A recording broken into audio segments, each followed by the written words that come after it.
you want to be a winner, not only have to understand how to win, but to understand how to consistently win. We're the freaking New York Jets, and we're built for this shit.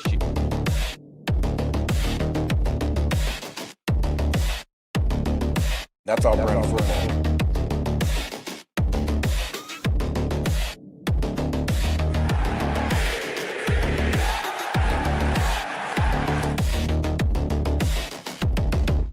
If you want to be a winner, not only have to understand how to win, but to understand how to consistently win.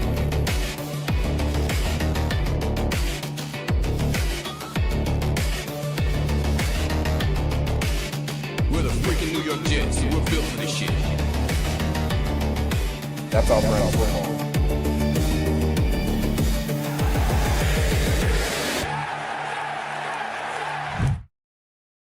Jets, Jets. Good morning, everybody. Welcome to the Nick Shine Show. Happy Memorial Day. Thank you to all of those who paid the ultimate sacrifice for our freedoms. Veterans Day is for veterans. Memorial Day is for those that paid the ultimate price. So thank you to all of you who are much braver than I was. So, ladies and gentlemen, we are here at the Nick Shine Show. Today, we're going to discuss Rich Cimini'S top 5 questions ahead of OTAs for the Jets this week. I know you've been seeing the slow motion throws. I know you've been seeing the videos that they're pumping out. The Jets team is together. No holdouts. No rookie holdouts with the contracts either. The whole squad is there. But, ladies and gentlemen, you know what we do here. For those of you who weren't here over the weekend, we got a new Blitz BK Nick Shine Show song for this year. This will be the opener going forward. Now, I do want to say this also. Yes, I was unable to do a show last night. I had an awful headache. I was sleeping by about 8:30 or so. All gifted memberships and super chats, $5 and up, will be treated today like a Sunday night show. So enjoy. God bless. Good luck. Also, one other thing, big announcement coming up. If you are a Shiner, if you are a recurring paying member of this channel, we got big news for you. Stand by. Get ready for this All Jets Pro. Get ready for this all-time host. Get ready on your mark, set, go. Get ready, this is Nick Shine Show. Green and white nights, here the city locked in. Let's walk, Jets talk, another season with friends, another season with Glenn. I hope to see some more wins. I'm slow season with the pen, I hope we season the fins. We see brief, quick spins, release the beast from within. 20 shining like Nick, you know we gotta call in. You can make a couple Jets points, jokes in your spins, give away a couple memberships. If you ball in, he got gives away some deaths, plus his tunes are the best. Gives you plenty time to talk how to improve on these Jets. Win or lose, we don't sweat, we don't boo on these vets. Ain't no booze for this vet, but we boo on the press and then move on to the next. Every year, June to June, we talk New York Jets. This is Nick Shine time, this is New York's best. Might have lost his big toe, but never lost his breath and never lost his step, never. Here we go, baby. J-E-T-S, Jets, Jets, Jets, let's go, baby! Get ready for this All Jets Pro. Get ready for this all-time host. Get ready on your mark, set, go. Get ready, this the Nick Shine Show.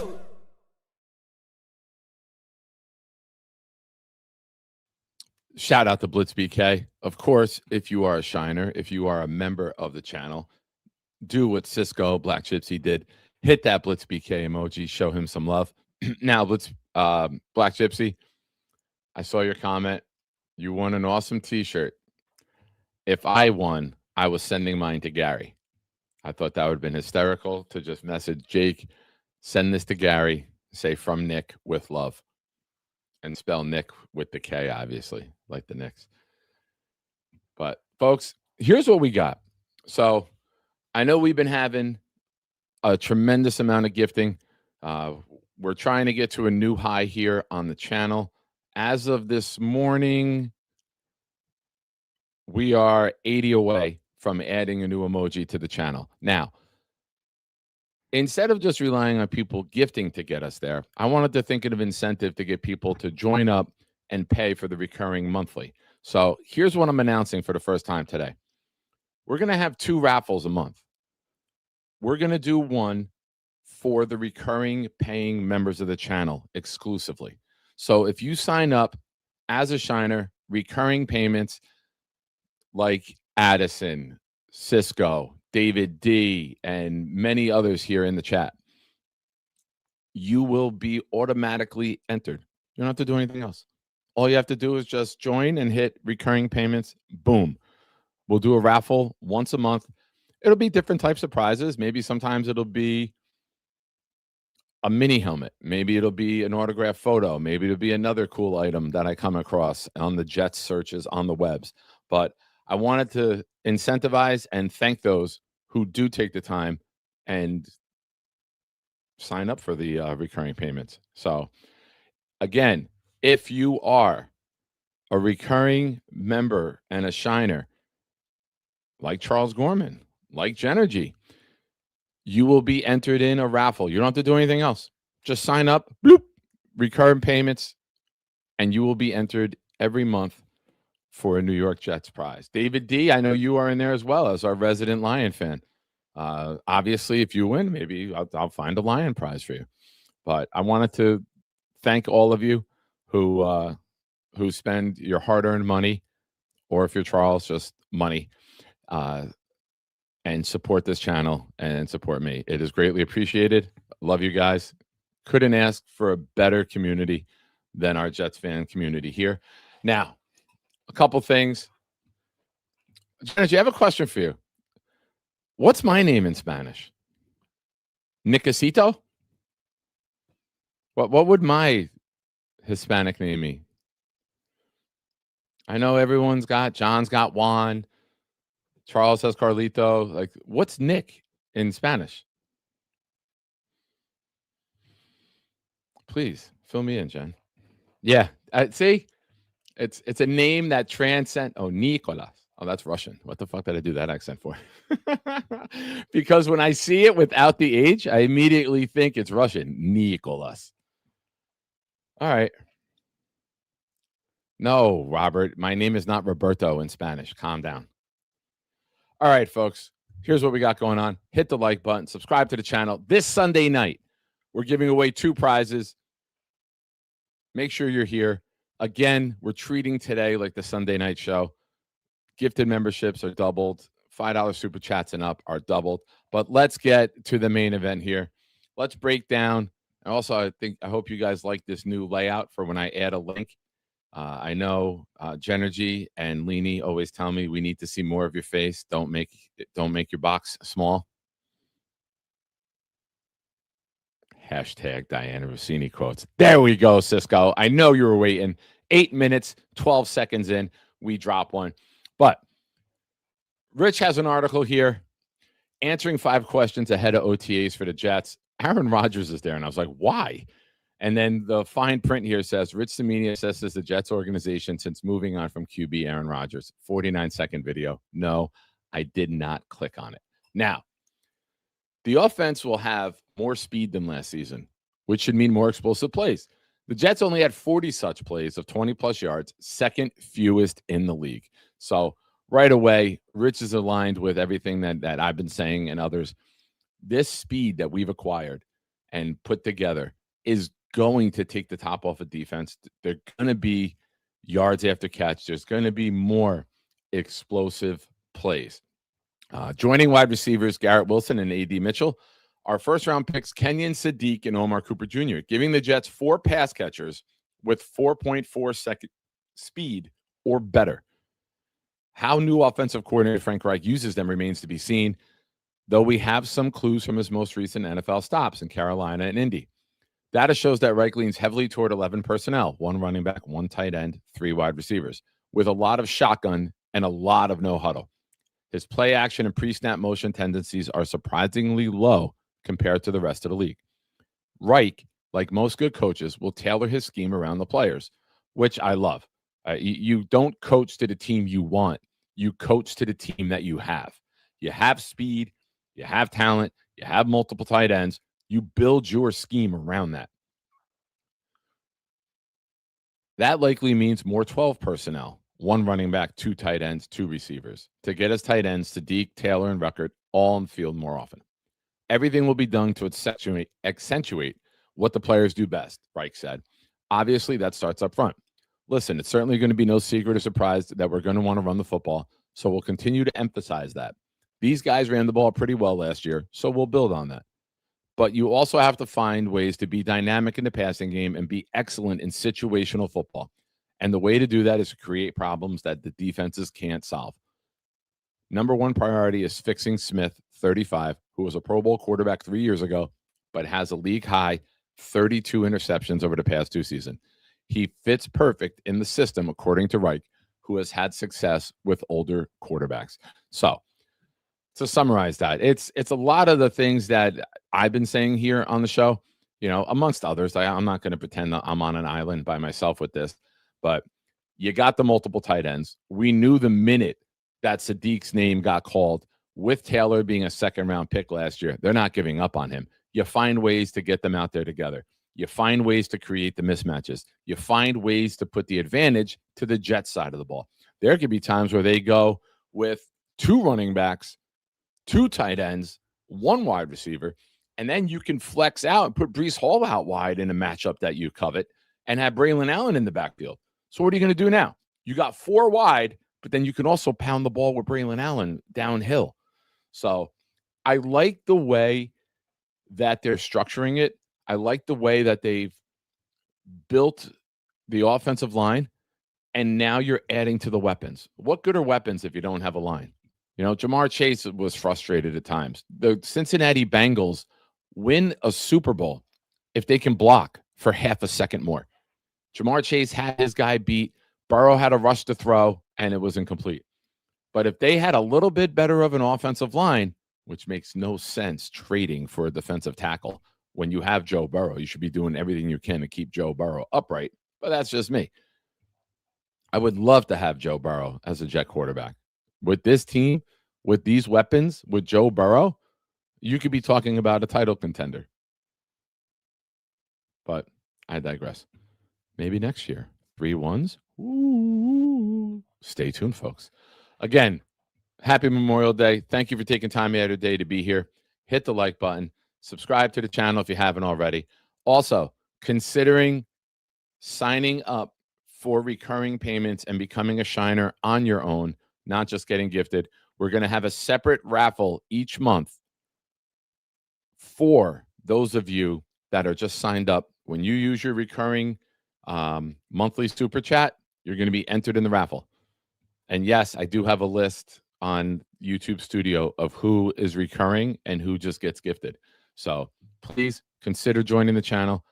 It's $5 a month, and you're automatically entered into a raffle where you can win anything from a mini helmet to a signed jersey to a signed photo to some other cool Jet memorabilia, maybe even clothing.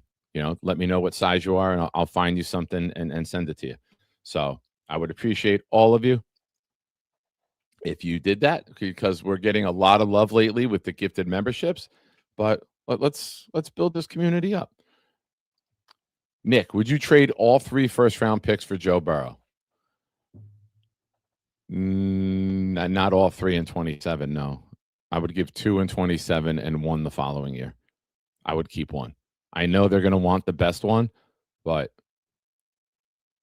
no, I'm not giving all 3 for Burrow. Not in the best draft ever. That people are saying it's the most talented draft in a very long time. Can't say ever. We got to see how it plays out. Also, something I was really upset about the last week or so, Matthew Stafford signing an extension. I believe McVay is tied with him. I would have loved to seen the Rams go win the Super Bowl this year. Stafford retires. McVay didn't seem pleased about drafting Ty Simpson. You take your worst 2 ones and offer the Rams for Sean McVay. You let Sean McVay come here, draft the number 1 quarterback, or not number 1 overall, our number 1 pick, which would be the Colts pick, in my opinion. You draft your quarterback of the future, and now you're locked in with Sean McVay, a quarterback of his choice.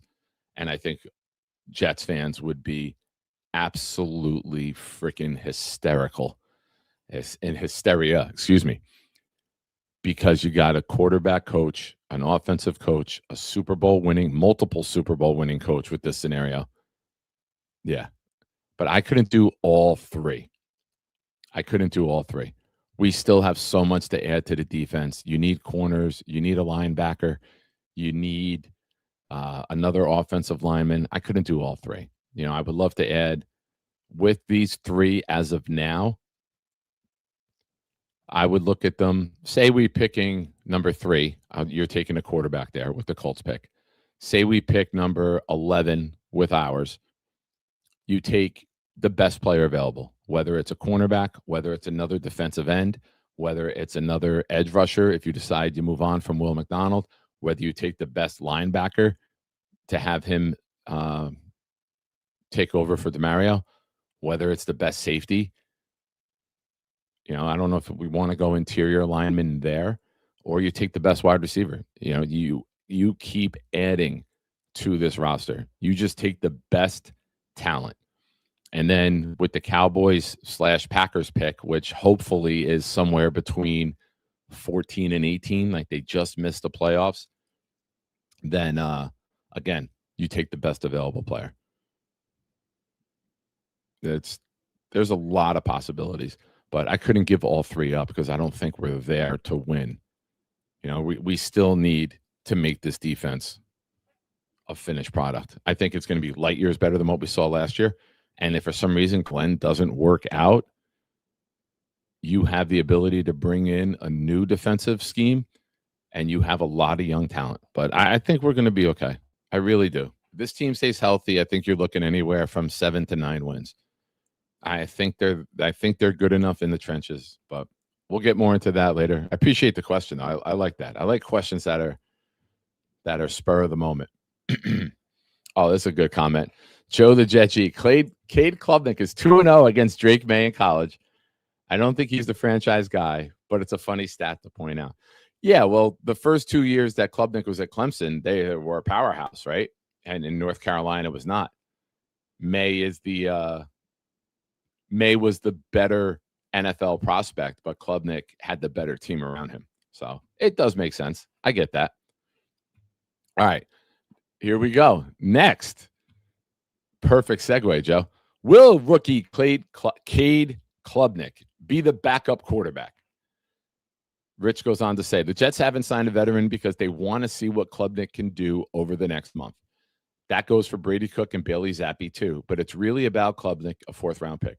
Klubnik looked good at the recent rookie camp, but that was against mostly undrafted free agents and tryout players. The speed will intensify at OTAs, which should give the coaches a better idea of his ability to absorb and execute the system. If he doesn't knock it out of the park, the Jets can always acquire a veteran for training camp. They've been in contact with a number of free agents, most notably. Yeah, we're not saying that name on this show. We're not even going to try to speak that into existence. So the first 2 questions, as always with the New York Jets, is quarterback related. Because until you get the guy, you have to keep asking questions about the position. So it makes perfect sense that what will the Geno Smith-led offense look like from Rich? And will rookie Cade Klubnik be the backup quarterback? Are his first 2 questions. Shout out to Kevin with a super chat. Sorsby to the moon, baby, and go have a great show. Nick. Yeah, some of the words got cut off there. Kevin, I appreciate you. Listen, I will say it again, but stop harassing me, everyone, because I will turn into the hater very quickly. I hope all of my friends in this community who are Knicks fans enjoy the run. That's as nice as I can be about it, considering for 40 years, I was an absolute Knick hater. So for me to change, just enjoy what you have. Don't push it. Don't press it. Don't ruin it. I hope all of my friends are happy and enjoy the run. Jen, this is making strides. Jen, I don't know if you remember me 2 years ago. I was fighting with every Knick fan about how they weren't good. They're not worth winning. Like the franchise has been horrible. Like I don't care. I don't care about the NBA to care. I care about my friends being happy. You fall into that category. So Jennifer, I wish you all the happiness in the world and whatever that may be. Now, Next question from Cimini. Which rookies could make an instant impact? Well, we have a lot to choose from, right? When you get 3 first-round picks, you have a lot to choose from. The Jets received universal praise for their draft class, which includes 3 first-round picks. Now it's time to see how these players hold up against the veterans.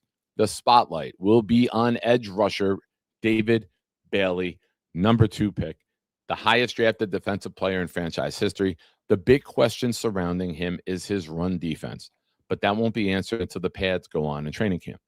There's always going to be room for improvement, Bailey said, but I'm confident in my ability to play the run. Bailey, Sadiq, Cooper, and even second-round cornerback D'Angelo Pons, their top 4 picks, figure to play prominent roles as rookies. Pons will have a chance to beat out Jarvis Brownlee as a starting nickelback.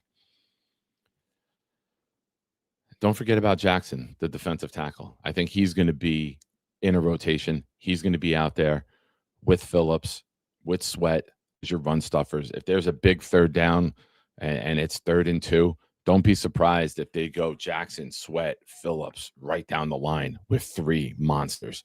And then you can bring in Osai or Ominata and put them down on and have 5 men down on the line. There's a lot of talent coming to this New York Jets locker room. There's a lot of specified talent, meaning we got Sweat and Jackson, 2 big monsters. We got Bailey and Will, 2 speed rushers. We got guys on offense who can make plays at all different levels. The water level of the talent with the New York Jets is rising. So I expect not perfect games week after week after week from a rookie, because that's unrealistic expectations. Occasionally it happens. Puka Nacua, Jaden Daniels, rookie year. Occasionally you get a guy who comes in and he just fits the mold, plays great, never has an off day.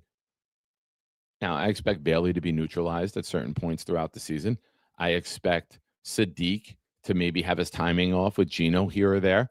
I expect Cooper to have maybe route running or depth on his route issues at times. It's part of the growing pains of a rookie. Now, if we don't get that, holy shit, that's amazing. But and Pons might be the player who plays most consistent early on. Because if you can cover and you just say, hey, go cover, you can do that. You know, David Bailey adapting to the speed, the power, the techniques of NFL offensive linemen might take a little bit of a learning curve. Sadiq learning how to read NFL defenses and knowing when and where to sit down in the zone. Same thing for Cooper. Might take a learning curve. Pons might look the best early because if you just put him on an island and say, hey, you go cover, that might be easy for him to do. So now, the 4th question. Which returning players could be fighting for their roster spots? I like this. Linebacker Jamien Sherwood isn't in immediate danger, but he needs a bounce-back season after a lackluster 25. He still has $15 million guaranteed remaining on the 3-year, $45 million contract he signed last year, so he's essentially tied to the team for at least 1 more year. The organization's hope is that he will benefit from playing alongside Demario Davis at 37, who should be a stabilizing influence in the front 7. Agreed. This is something that I've been saying on repeat over and over again. Demario being the chess master, Demario being the brains of the defense, and Sherwood just running and tackling, and Sherwood getting aligned, and Sherwood knowing where to go and who to cover. Let him do that. Let him be your playmaker on the run. Let Demario play chess with the quarterback.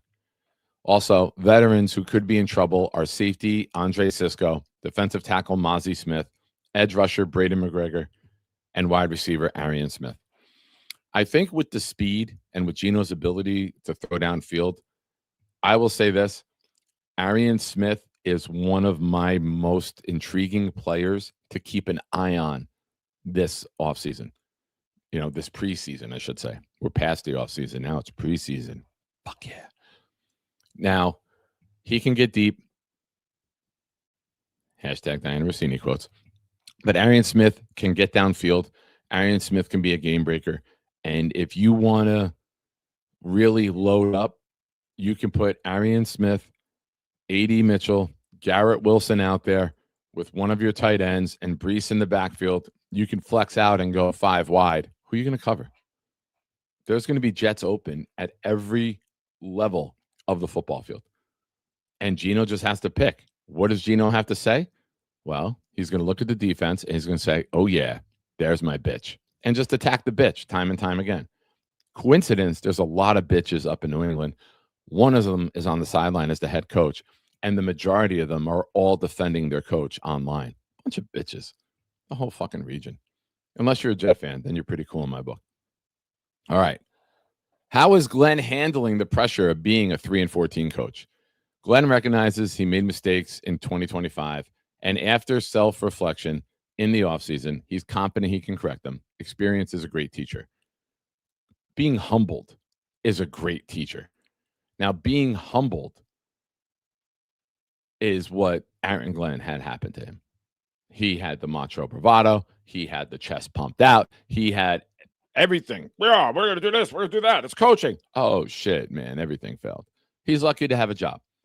So when you get humbled and annihilated like you did on and off the field, you better reassess.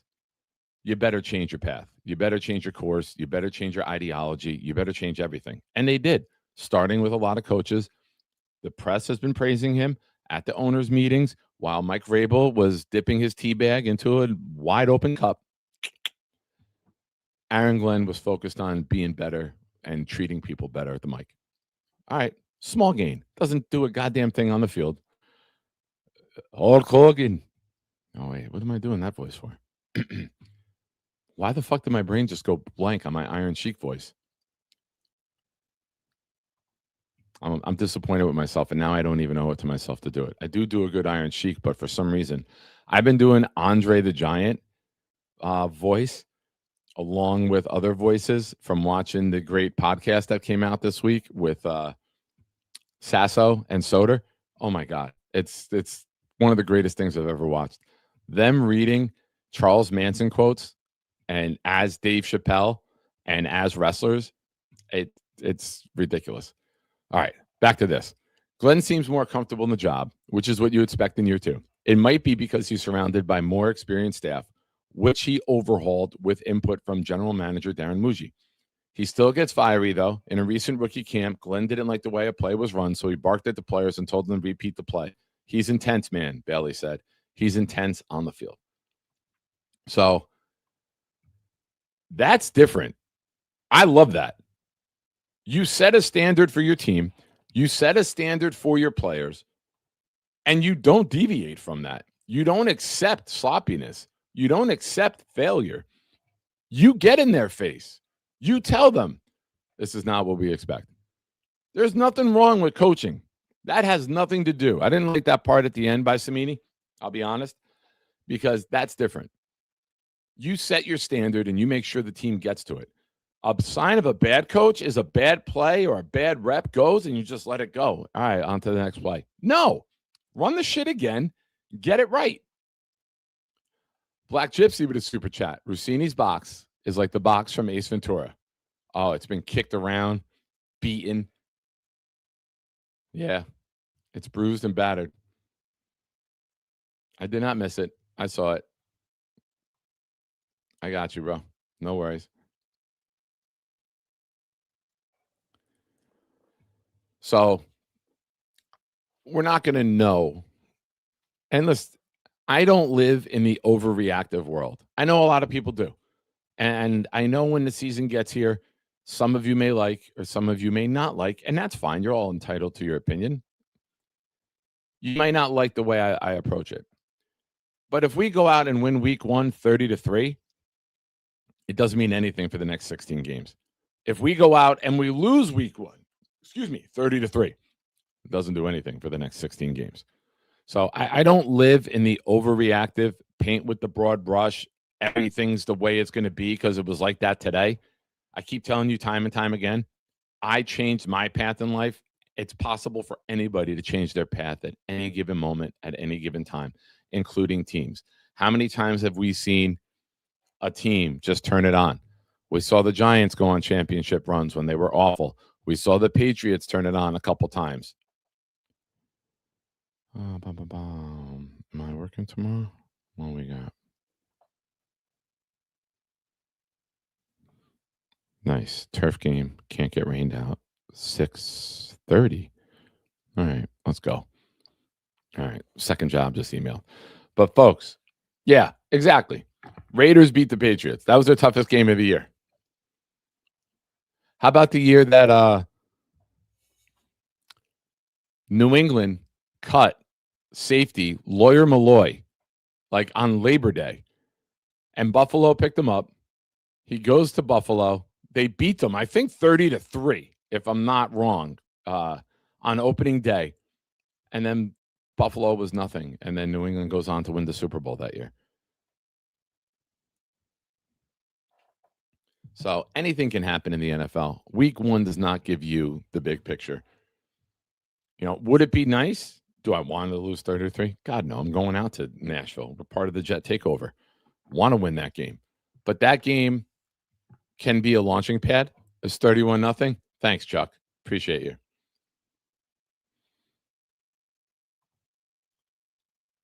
Now, I get it. The Patriots had championship pedigree. The Jets don't. They had the championship coach. We don't.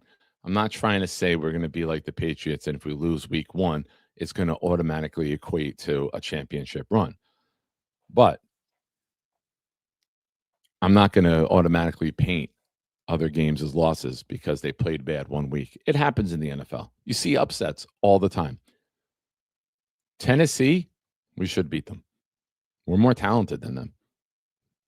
We're more talented at almost every single position except defensive tackle.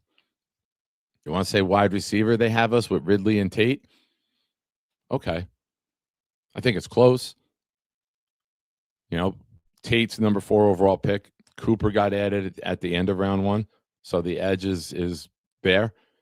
Ridley, you could say Ridley's had a very good career. He's closer to Garrett Wilson than people think. I know Garrett makes highlight plays, but for what Calvin Ridley does, a combination of Ridley and Tate, if you just look at the top 2, even if you won't put A.D. Mitchell in there, I still think you give that edge to the Titans. But I believe this year with Geno, the edge will swing to us. But going into that game, it's them. Well, Modine, I'm off today. So why don't you calm the frick down? 5 a.m. God, no. Why do you think I look so good? I get my beauty sleep, bro. I was sleeping by 8:30 last night. I think 8:40. I slept till like 8 o'clock this morning. I needed that. I was up a couple times throughout the night, maybe for about a total of an hour. So 11 hours of sleep, I'll take that. Oh, great cartoon reference. Calvin and Hobbes. Great old school Saturday or Sunday morning comic strips.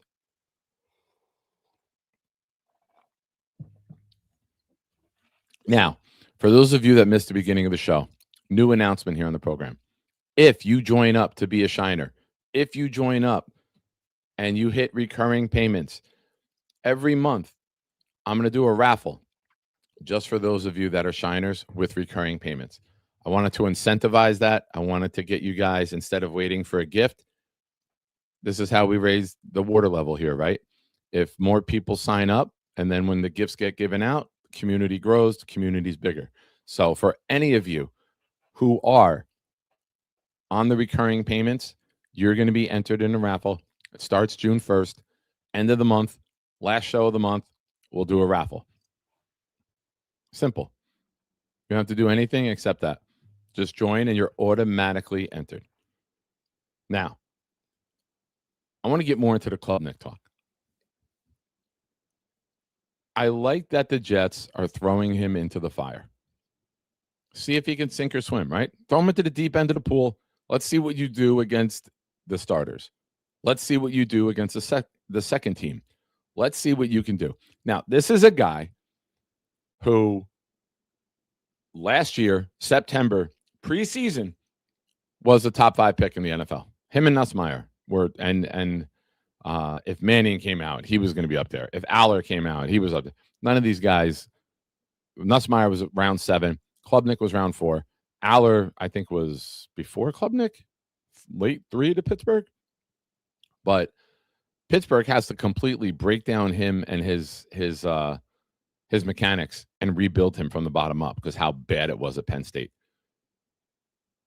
But when you look at Klubnik, right? I see Klubnik as somebody who can play his way into a career backup, a spot starter, right? Like a middle reliever in baseball. Sometimes you need him to close, he can do it. Sometimes you need him to start, he can do it. But for the most part, he's best off in the bullpen. I think that would be a very good career for a fourth-round quarterback. If you're with the Jets for a decade and you're constantly the smartest guy in the room and you're the guy that the guy can lean on and talk to and you can teach that experience, that's what you get. So I'm hoping he does it. I'm not expecting him to be the guy. I'm not expecting him to be the franchise quarterback. I know if Geno throws an interception, there will be a portion of our fan base screaming for Klubnik to get out there. Those are the same people who yelled, "Let Brady cook," by the way. So if we learned anything from last year, ignore those people. If you were someone that said, "Let Brady cook," did you like what you saw? Maybe did you jump the shark a little bit there? Maybe were you a little too overreactive? Granted, we had no other options. That's why he played. And at that point of the season, you ran him out there week after week, and you didn't give your team any hope. You didn't give your fan base any hope. I don't want that. I want to see this team on the rise. I want to see this team become something. I want to see this team get better at everything week after week after week. So I don't support that. I don't want to see what we saw last year.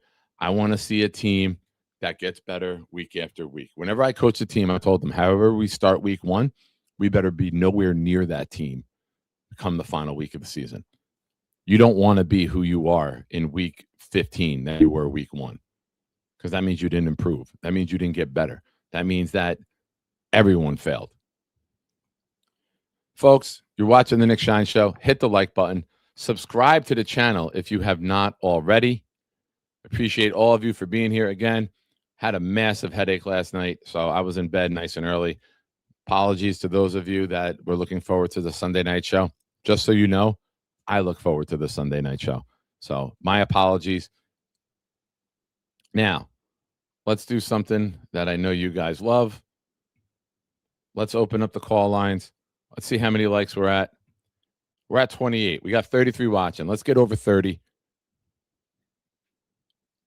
Hey, what's up, Cap? Cat with a super chat.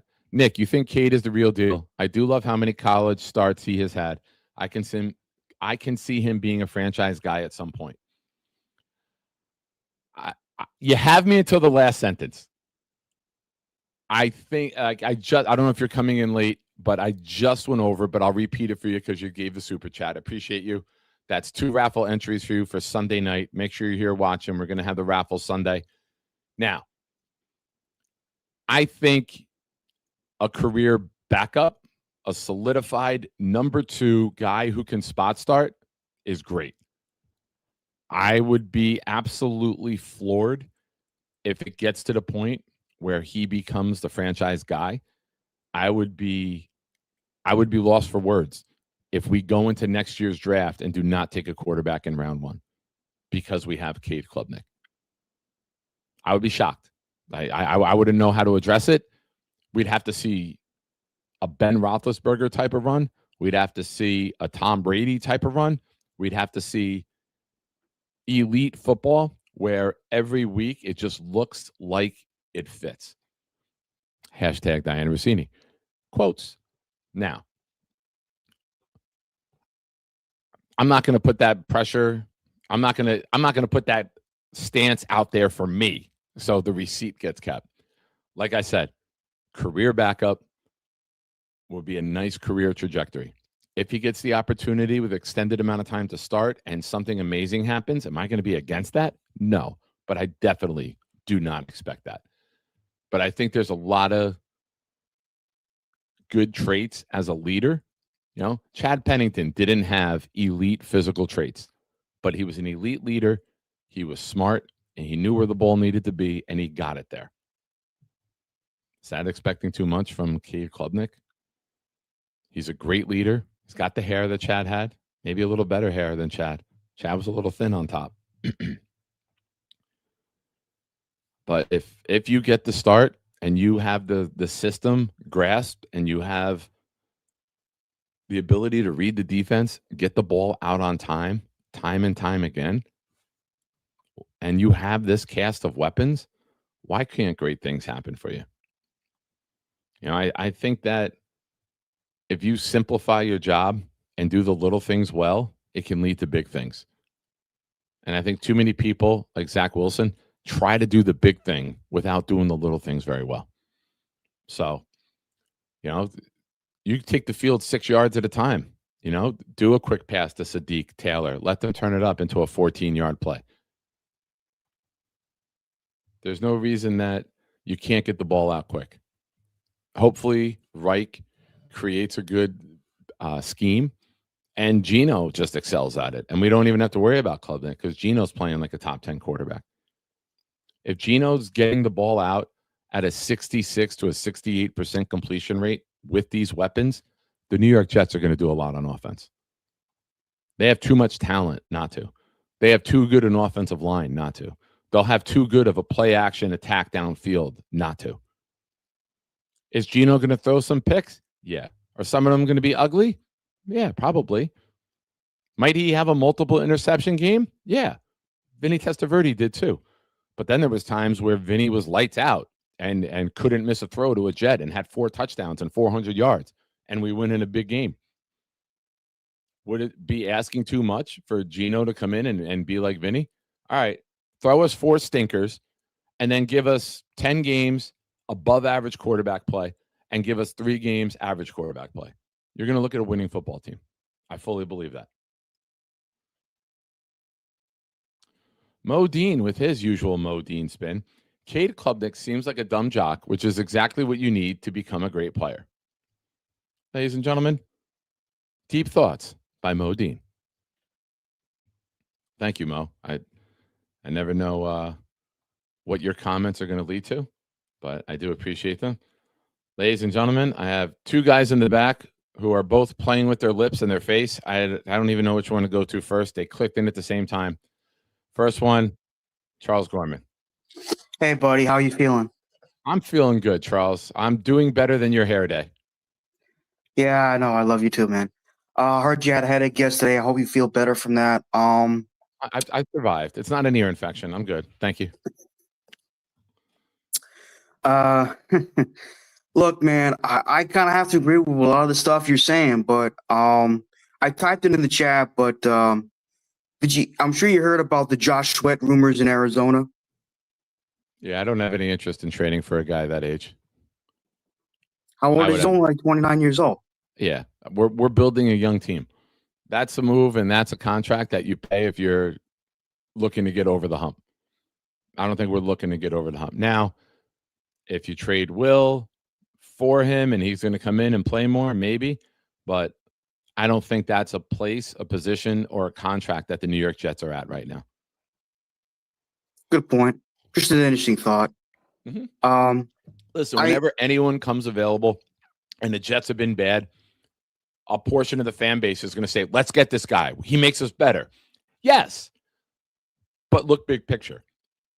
Do you want to bring that in? Do you want to eat into next year's cap for a guy that's not going to make you a title contender? What's the point of trading for the 29-year-old when we just traded Quinnen Williams at that age to get younger at the position? It doesn't make sense to go now trade for someone who's not as good at his position as Quinnen was. You know what I mean? Yeah, I get what you're saying 100%. Just a thought, that's all. Yeah, no, I get it. It's a good discussion. I really do think that, I do have to agree with Ricky New York that I think a lot of Jet fans are sleeping on A.D. Mitchell. I think he has the potential to be a really breakout star on this team.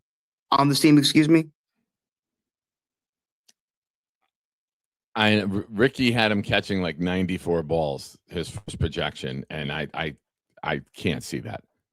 I'm not saying like 94 passes, but I'm saying I think he could have a really solid year for us. I think everyone who's a weapon is going to contribute at certain points. And I think we might be a team, like I mentioned earlier on Jake's show, like the 98 Yankees. Every day there was a different guy who stepped up. Every day there was a different guy who excelled. When you have Garrett and you got Cooper and Sadiq and Taylor and Brees and Braylon and AD, there could be a guy who leads you in yards differently each week depending on the matchups. So I think there will be a time where he flashes. I just don't think consistently he's the guy that I would look at. I don't think he'll get the target share. I think he might lead us in yards per catch, but I don't think he's going to get the target share in order to have big time numbers. If he gets 51 catches, which is 3 a game, but he gets you like 700 yards and like 6 touchdowns, you sign up for that right now. I think that would be a high-end projection for A.D. Mitchell. That's what I kind of expect for him as well. If he can catch at least 50 passes for at least 700 yards and close to 10 touchdowns, that'll be great. Yeah. Also, as for Cade Klubnik, I say right now he's more like to look like a backup. But if he progresses very well in OTAs and training camp and so on and so forth, he could potentially be our future starter. That's the way I look at it. I can't. I'm very optimistic, but I'm also realistic. And if it gets to the point that Cade Klubnik becomes a starter for the New York Jets, I'll tip my hat and root like hell for him because I don't own jerseys because I root for the name on the front. I don't give a shit who's the name on the back. But I can't even gather myself to say that Cade Klubnik will be the man. I'll revisit it down the road. Like I'm willing to change if he makes my opinion change, but I can't throw that at a 4th round pick who, I can't do that. I can't get there. I got to see a lot before I can even have that discussion. Like right now, prove you can be the backup. Prove that's your first step. That's your first hurdle, right? Prove that you're good enough that we don't have to go sign somebody else. Show them, hey, I'm built for this league. Had a bad little stretch at Clemson, but there was a lot of qualities and characteristics that I have that I'm built for this. That I would appreciate. But to say Klubnik could ever get to the point of being a franchise guy, I cannot have that discussion. First hurdle. Not right now, anyway. I get what you're saying, but not right now. I definitely do agree that he should start off as a like even though Chad Pennington was a 1st round pick back in 2000, he was pretty much a backup to Vinny until his time was ready. Yeah. At 2002. He was in his 3rd season before he became the man. Speaking of becoming the man, Jake Asman, ladies and gentlemen, gifted a channel membership. Thank you, Jake. That went to Mark XRP. Jake is in the raffle for 2. Ladies and gentlemen, be like Jake. Thank you, Jake. I appreciate you. Charles, thoughts on Jake? He's a good guy.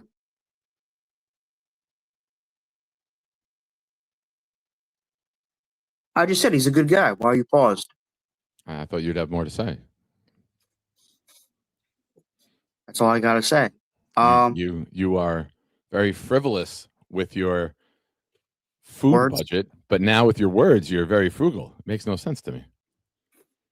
I'm an interesting guy, Nick. I'm an interesting man. Yeah. Agreed, Charles. Agreed. What's your shirt? What's your shirt? Let's see what you got on. I can't see what it is. It's probably. Charles, any thought about losing weight? I thought about losing weight, yeah. By any action towards doing this goal, or are we just thinking? The reason I say that is because my belly's big, I know. And I am not doing this to ridicule. I am doing this to educate. And you did something that I used to do. When you sit, the top folds the shirt over and you get the titty crunch because there's the belly and the tits, Charles. Like it's not funny. It's unhealthy, man. You're a young man, bro. I know. Get healthy. It's the greatest gift you can give yourself is getting healthy. I agree. I'm not arguing with you on that. So please. Jake says, thank you for the kind words.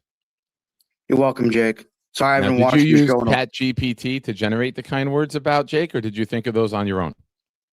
I thought I'm on my own. Why the hell would I use Chat GPT? All right. I thought Chat GPT was Chat Gorman Pussy Thief. Sorry, it's a morning show. Jesus, Charles, what are you getting me into?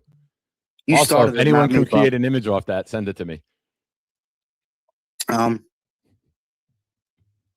So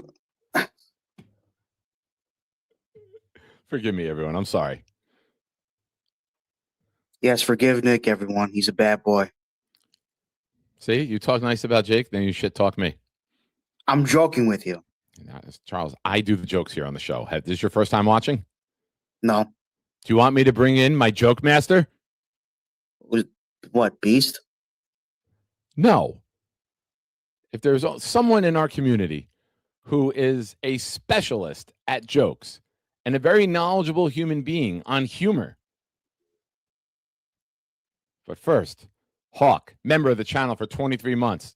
Thank you, Hawk. 11-6. Gino throwing for 5K. Green Bean Island. Fuck the world. Salute to the people who gave their life so we could be here to witness Jets history. Amen. Hawk, thank you. Now, Hawk, see, doing something like Hawk just did and being a member of the channel will get you into our monthly raffle. For those of you who are not members of the channel, consider joining. If you are a recurring member of the channel, starting in June, you will be in a select raffle. All you have to do is become a recurring member of the channel, become a shiner, and you are in that raffle by yourself. Now, let me bring on the man who is the funniest guy in the world. He will tell you, Charles, if you are funny or not. I have to use the bathroom. I leave the show to you and this guy. That's me letting the tension. Hey, Charles, I love you. Love you too, Mikey. I missed you a lot. I heard you. How are you doing, Mikey? Good. They came over to my house today. The Rescue Inc. came over to check me out. So I feel good. How's your brother, Bobby? I don't know. All right. This is about as funny as a heart attack. Way to go, Mike. I thought you were going to come in with jokes and humor, Michael. I said the Jets go win the Super Bowl. Super Bowl Jets. All right. Well, see, that's not funny either. That's serious. I like what's your son's name? I forgot your son's name. You forgot my son's name. Yeah. It's Nicky. Nick Shine Jr. Oh, Carl, shut the hell up. Thank you. Love you too, Nick. It's Nick Shine. We don't do spoilers here. It's in Nick Shine Jr. No, that's my name, Nick Shine Jr. His name is Rick. Oh, Rick. Well, yes. Yeah, Rick. Yeah, no. You think the Knicks go win the championship this year? Mike, I'm sorry. Your connection's cutting out. I'm not answering that question. Appreciate your call. This is not, we don't talk Knicks on here. If we talk Knicks, it's just me and my son. Jets. Yes, sir, Mike. Charles, thank you for the call. Oh, all right. Wait, Andrew C's got a good idea. Mikey, tell us your best joke. Do you have a joke? Yeah, I have a joke. What did Tom Brady and Bill Belichick in common? They're in front of his son. All right. Mike, are you having beverages today? No, I drink water. I drink warm water. I drink my water. It was thirsty. Right. As the dream would say, that's not a Fagotito's, is it? No, they came over to check me on my heart. Everything's gonna go well. All right, good. Let's go. Next all right, time, Michael. I love you. I love you too, buddy. Keep your head up, okay? I tell you what. Here's what you have a homework assignment, okay? Yeah, what is it? For the next time I do a show and you call in, We're going to do jokes with Mikey. Every time you call in, you got to come on, and the first thing you say is your joke. We'll do Mikey's joke of the day. What's that joke? What's a good joke? What's a good See you joke? later, guys. Later, Charles. Yeah. What's a good joke? I don't know, Mike. You're the comedy expert. Oh yeah, here's another joke. What Bill Belichick and his girlfriend has in common? What do Bill Belichick and his girlfriend have in common? They like put it in. They like putting it in. Ladies and gentlemen, Mikey Woodruff. They like putting it in. Mike, thank you, buddy.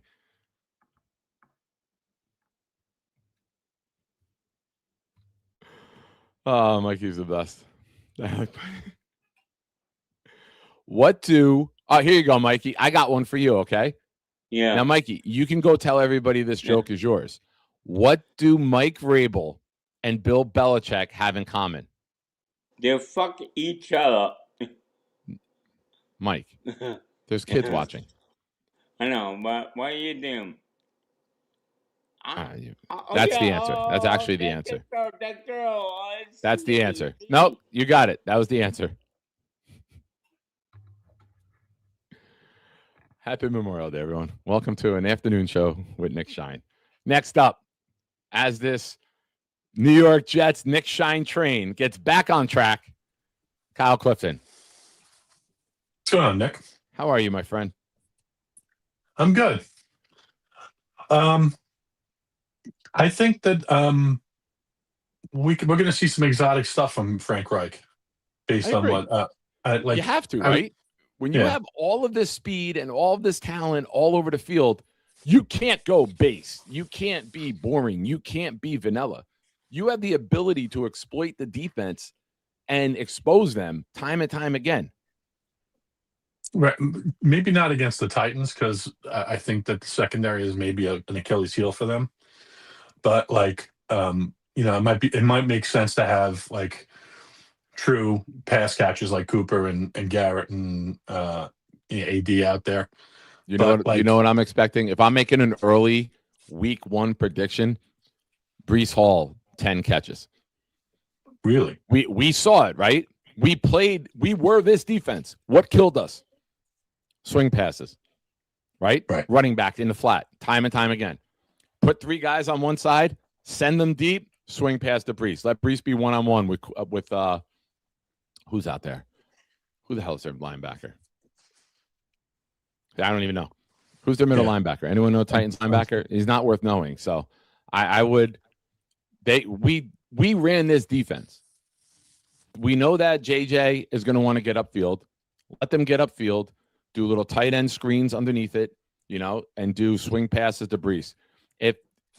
If the Jets, as of right now, have a big offensive game, I think Breece is going to be the star in the passing game, because now you can send guys deep. You can consume linebackers. They're going to have to worry about the seam with Garrett and Sadiq and Taylor and everyone getting up the middle. Swing it to Breece. Let Breece be in the flat one-on-one. Let him open things up. And then you use Breece early in the season. And as the defenses start to come up, that's where you do your little shoulder check and hit up the seam to everyone else. So I would use Breece early on in the passing attack week 1 to open up and facilitate everybody else. Right. And against teams that are a little bit, lighter in the front seven, three tight ends, 13 personnel. Let's go. Then you still have Breece and Garrett as your pass catchers. You got Sadiq out there. That's a wild card that no one in their front seven is going to be able to kind of mark. Right. And even if you get a safety on him, he's bigger than them. So it's going to be interesting. I always enjoyed Cimini'S Sunday articles. I do too. It's my favorite article that I look forward to for the Jets content. I look forward to the Sunday article. Shout out to Cisco. Time to cook barbecue later, guys. I will be listening in. Well, Cisco, we are a very judgmental group of people. Make sure you drop the barbecue pics in the Discord for us to look at later. I appreciate you. And ladies and gentlemen, on his way out, He gifted 5, which gives him 10 raffle entries for this Sunday night coming up. They went to Big Country, Nikki Tongo, the Doodle Chicken, Bobby's Cock, Real Alex Famous. You never know what names are going to get read off. It's one of my favorite parts of the show is reading the names that aren't regularly in the chat. But Cisco, thank you. You're the man. One other thing I got to, Kyle, excuse me. Now, I might need your help on this discussion. Peg and Artie with a super chat for 10. Thank you. You guys are in the raffle for 4 Sunday night. Nick, I need help. Peg likes Duke. We need to change that. Artie, I will tell you, Peg is entirely too feisty for me to even attempt to change that. I think you just need to sit quietly for your own safety and let her be. That would be my best advice off of knowing Peg the way I do. Right. What do you think? Yeah, you can't challenge Peg. She will tell you to go F yourself and throw a pot and pan at your head. You know, Artie, you know who you married. You know who she be. You cannot rock those waters. As much as I agree with Leany and Tar Heels, yeah, no. I'm not fighting that fight for you, my friend. You're on that one alone. Yeah, I lucked out. I was a St. John's fan long before my wife was an alum. So. Oh, nice. So, we're back. Now you're a little bit older than me. The Chris Mullen days. You know, I've been since the Chris Mullen days. Yeah, basically, and she's younger than me by like about 9 years. So. Nice. Lay on, player. Yeah, look at you, playboy. All right, Kyle, we see you, dog. Yeah, but like I understand the attraction to these ACC teams. It was the best brand of basketball. I understand the attraction to women 9 years younger. High five. High five. That's having a little bit of a renaissance. It's now on Netflix, and they just did a Rewatchables podcast on Borat. So he made a couple shorts about it. Yeah. Because his country did something. He made some short about it with him going there and sending him to some sort of prison or something. Yeah. So like, I get the ACC. I'm still getting used to having like Boston College and SU. You know, like that's crazy to me. I've told this story before. I used to love my buddy who worked for JP Morgan. Every year we would go to the Garden for the Big East tournament. We would go on Friday every year for the quarterfinals. There'd be 4 games. We'd be there all day. And it was the best. And the best thing was when Boston College played. Those women were like, there was a perfect 10 after perfect 10. Like as soon as you looked at one, you turned and saw another one. It was good memories those days. Yeah, the Big East tournament at the Garden quarterfinals was one of the best days of sports of the year for me. I worked for JP for years. I must have not been living right because I didn't get to go to the Big East. I'm gonna message you, my buddy. I'm not gonna give him out here, but yeah, we had many good perks. But yeah, I mean, you know what I actually did do is when the Atlantic 10 had their tournament at Barclays, I used to personally get tickets for that, and I'd bring a couple of buddies over to watch that, and we watched the finals of that one year, and that was good brand of basketball as well. I think we saw. I'm trying to think which teams were in it, but yeah, that's those conference tournaments are the best. Yeah. And that was the best part for me. I'm a Carolina fan.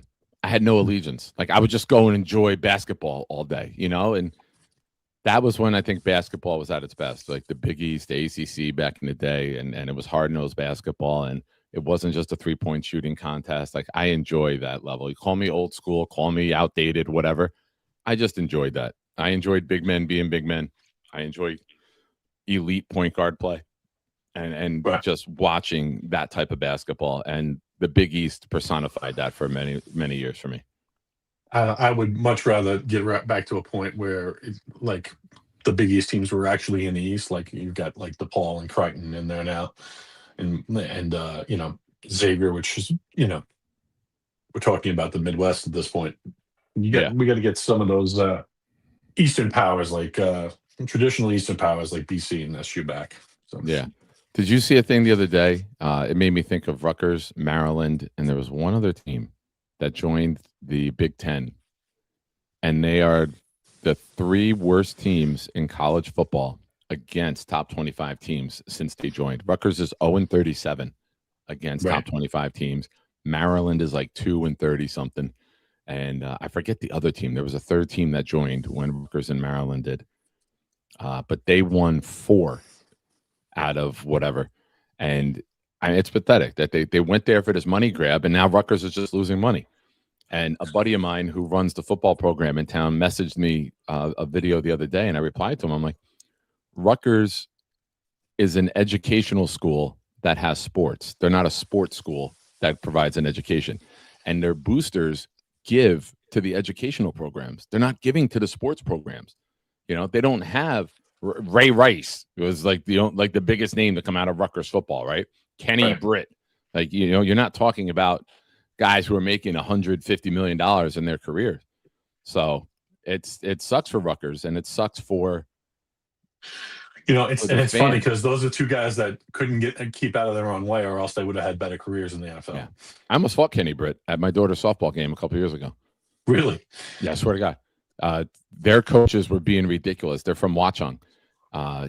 He lives up in Warren, and Watchung Hills is the team. So it's like a regional team between Warren, Basking Ridge, Watchung, Bernardsville. And their coaches were trying to intimidate one of our coaches who's like 5'7". And I was like, I'll go coach first base. And they're like, go ahead. And I went over there. And when I coached first, I just stood with my arms crossed looking at all 4 of them. I'm like, you guys going to talk shit now? I go, what are you doing? You trying to intimidate a little guy? I'm like, I'm here. Talk shit. And then Kenny Britt said something from the stands. I'm like, come. I didn't know it was him at the time. I was like, why don't you come over here if you want to say something, big guy? I go, they all hate you over there. You know that. And he's like, what are you doing? I'm like, you're embarrassing everyone. You're yelling and starting to fight. I'm like, come fight if you want to fight.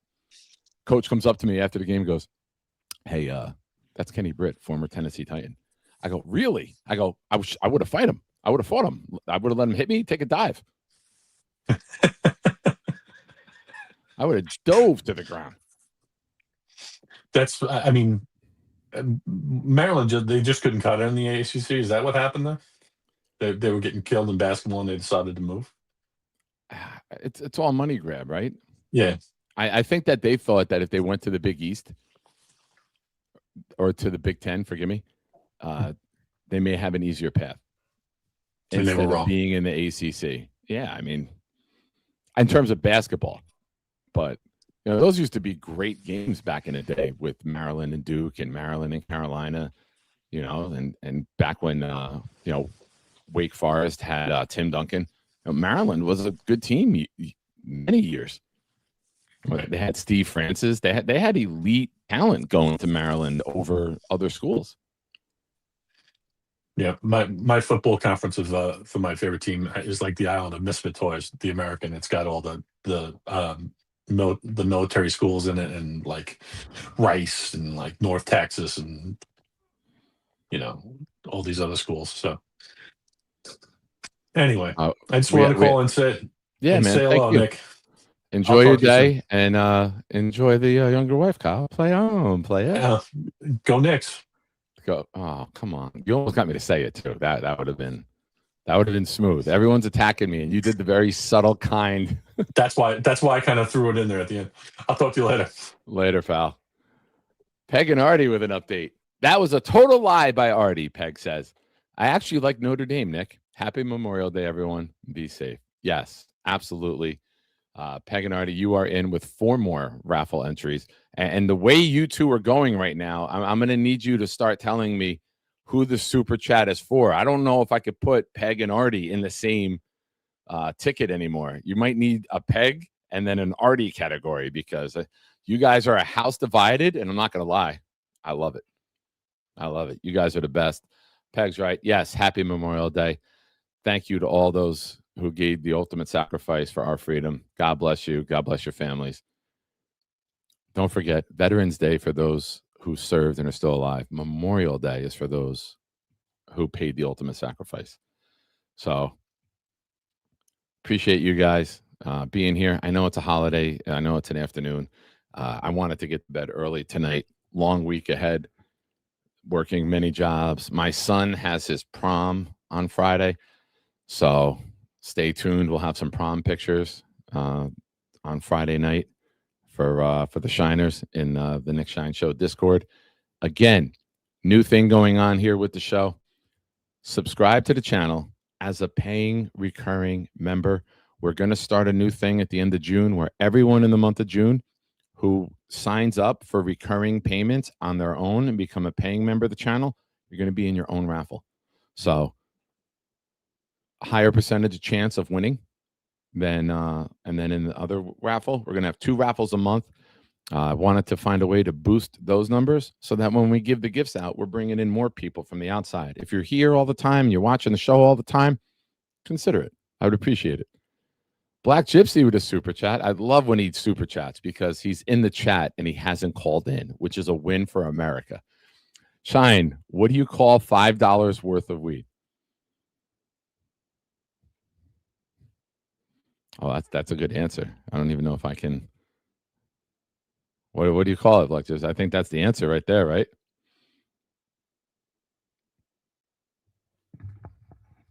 All right, what do you call it?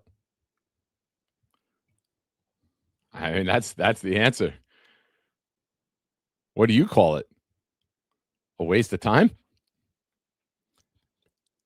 A Nick bag.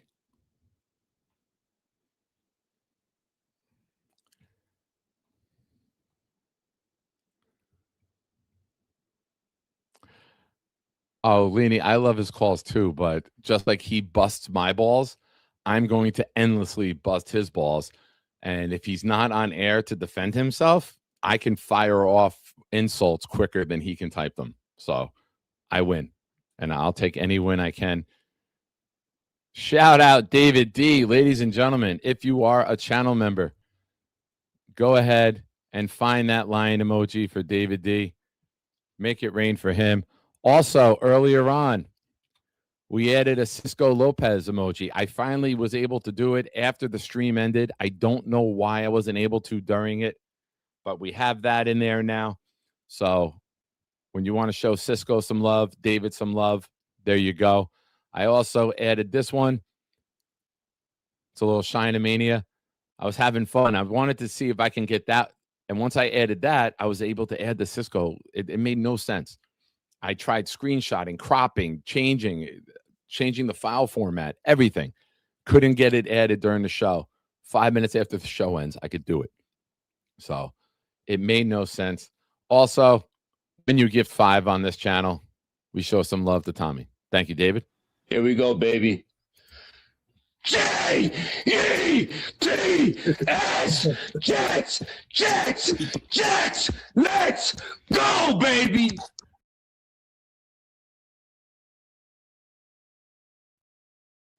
All right. David's 5 went to Swamp Ranger, Day Boss, Cam MBL, Brady Strong, and Modine.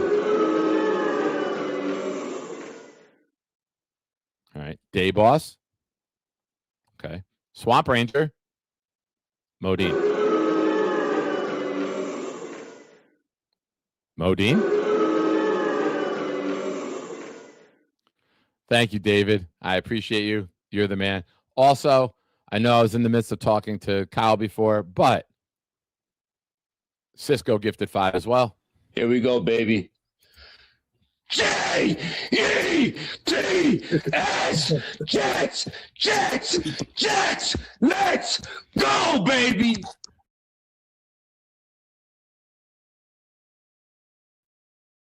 Oh, boy. All right, Mo, we're doing this joke at 12:47.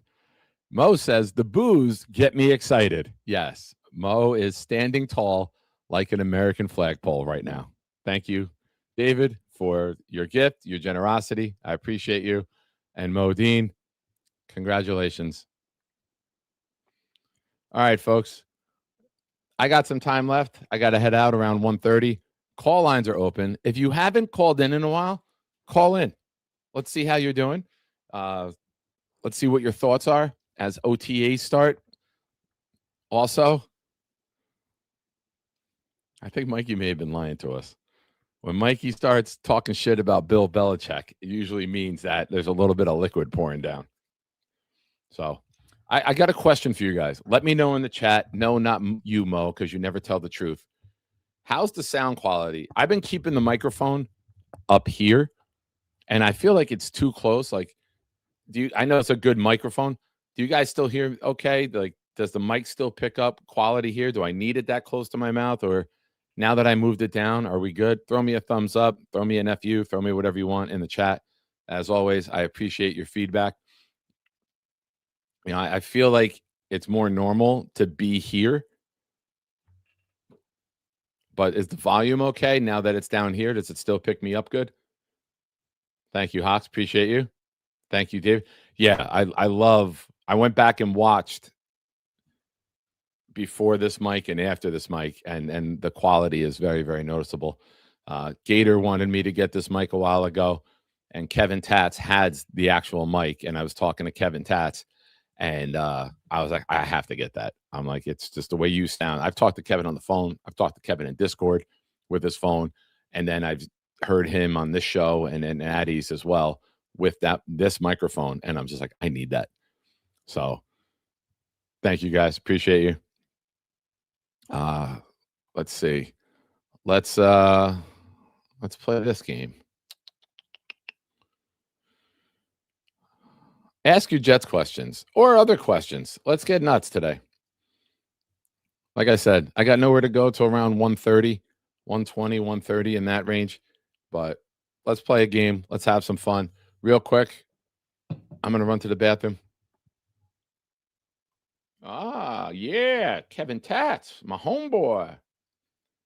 Let's play a little Blitz BK.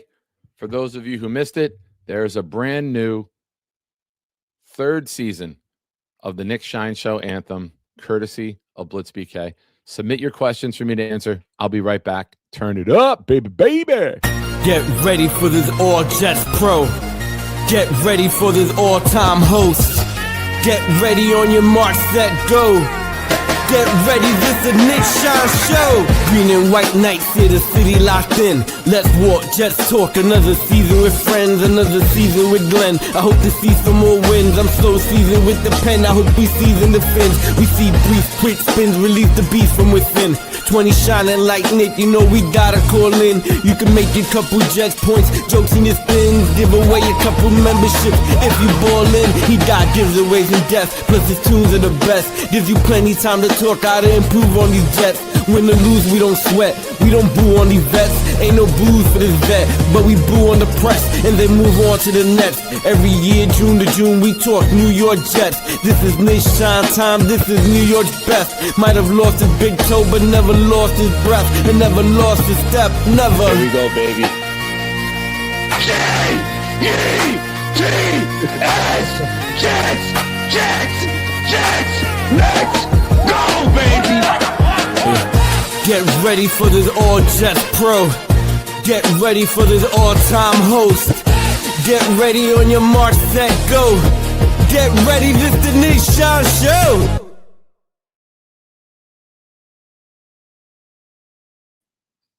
All right. Drop your questions in the chat. Keep them coming.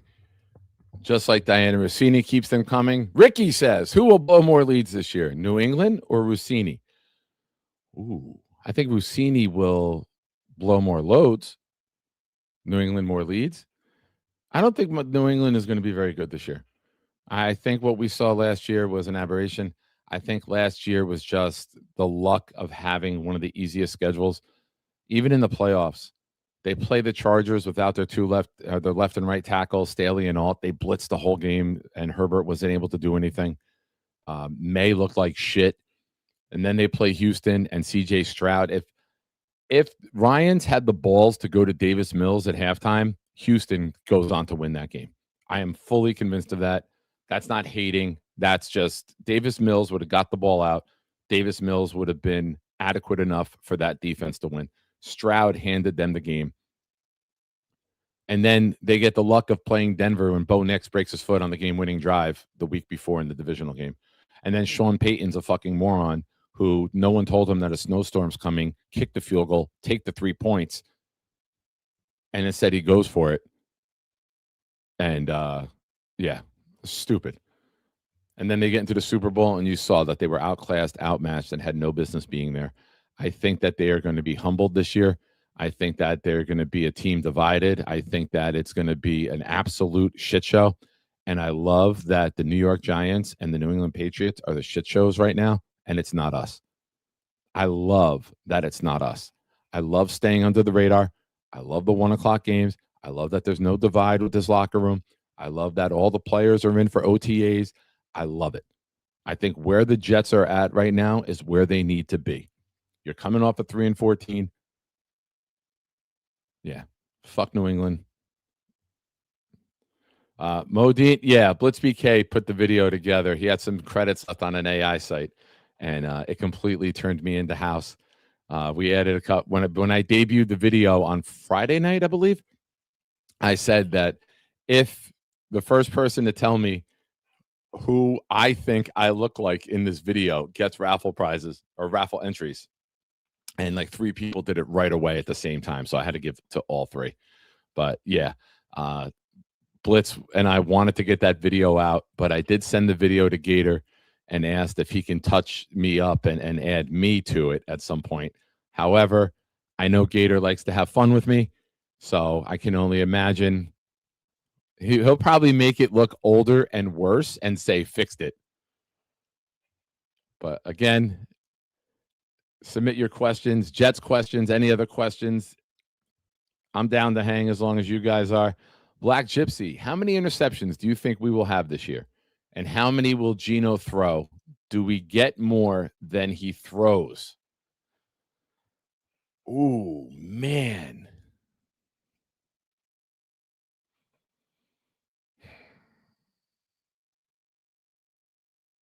I'll say we get 9. Which is, I think, is a huge improvement from 0.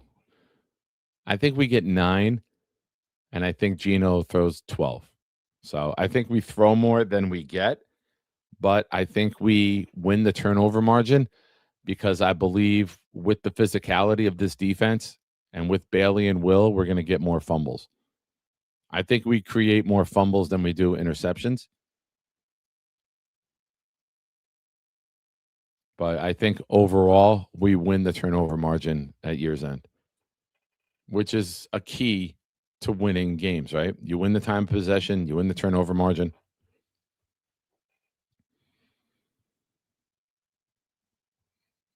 Yeah, I'll go Geno throws more. And then I'll throw in like one of the other quarterbacks will play like in late mop up and throw one. So I'll say we throw 13 on the season and we get 9.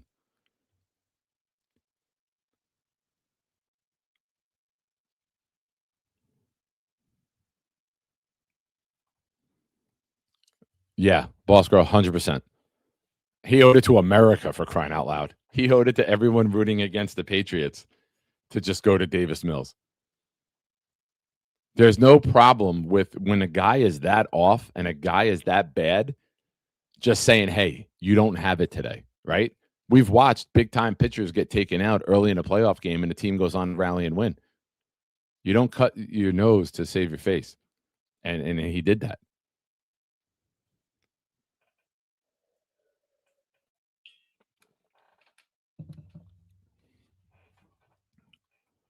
David, regarding the topic from a few weeks ago about the Jets past UDFAs that had success with the Jets, linebacker Nick Bellore now comes to mind. He played with the Lions later on as a linebacker and a fullback. Yeah, that's a name. That's a throwback name. That's a guy that came out of nowhere. Hashtag Diana Rossini quotes. Yeah, I forgot about him.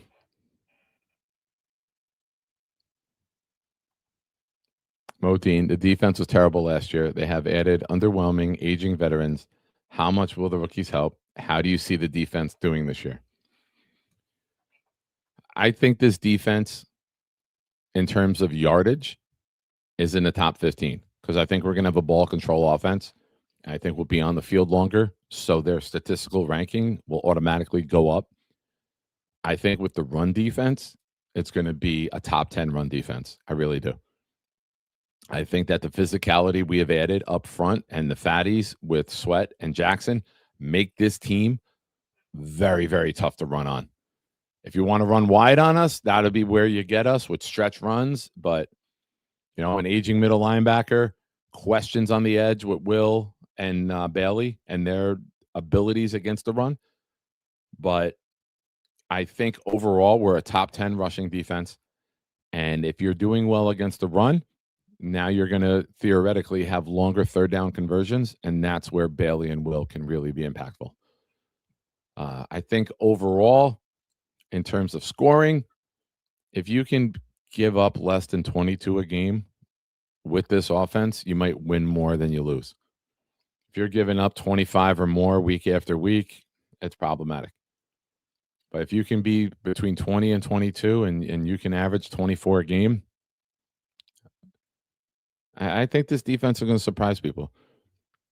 When you can't run the ball offensively and you have to go out of your comfort zone and throw the ball downfield early in the downs, now what are you doing? You're creating a third and long if you don't convert. You want to throw it on first down to avoid the run. You get the incomplete. Okay, we're going to try to run on second down. Oh, it gets stuffed. Now it's 3rd and 12. This is where the Jets can feast. So I think if they can do well and get it to 3rd and 7 or longer, I think this can be a really good defense because you can't stop speed. You're going to double it? Okay. Briggs showed he was capable of beating one-on-one blocking last year. Now you open up lanes for blitzes because Glenn will like to be aggressive. It's interesting. It's going to be interesting to see how this plays out, but I think 13th. I think if we're 13 in defense, that's a really, really good jump from where we were.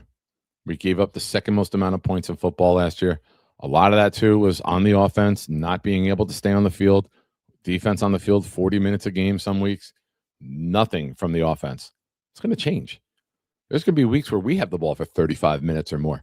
There's going to be weeks where we're running the ball 35 times and we're just converting and high percentage passes, clock's running. We're not going to be in shootouts. Like, it's not going to be old Kenny O'Brien, Dan Marino, 51-45. But it's going to be, you got to maximize your drives. You got to, when you're driving the ball and you're moving, you got to finish in a touchdown.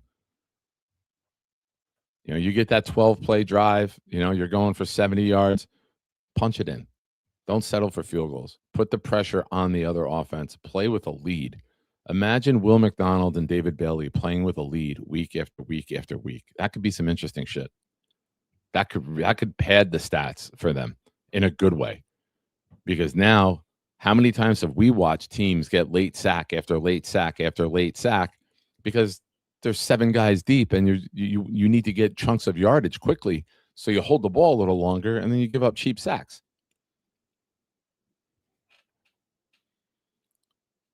But shout out to all you guys and gals here. Appreciate you guys on the holiday.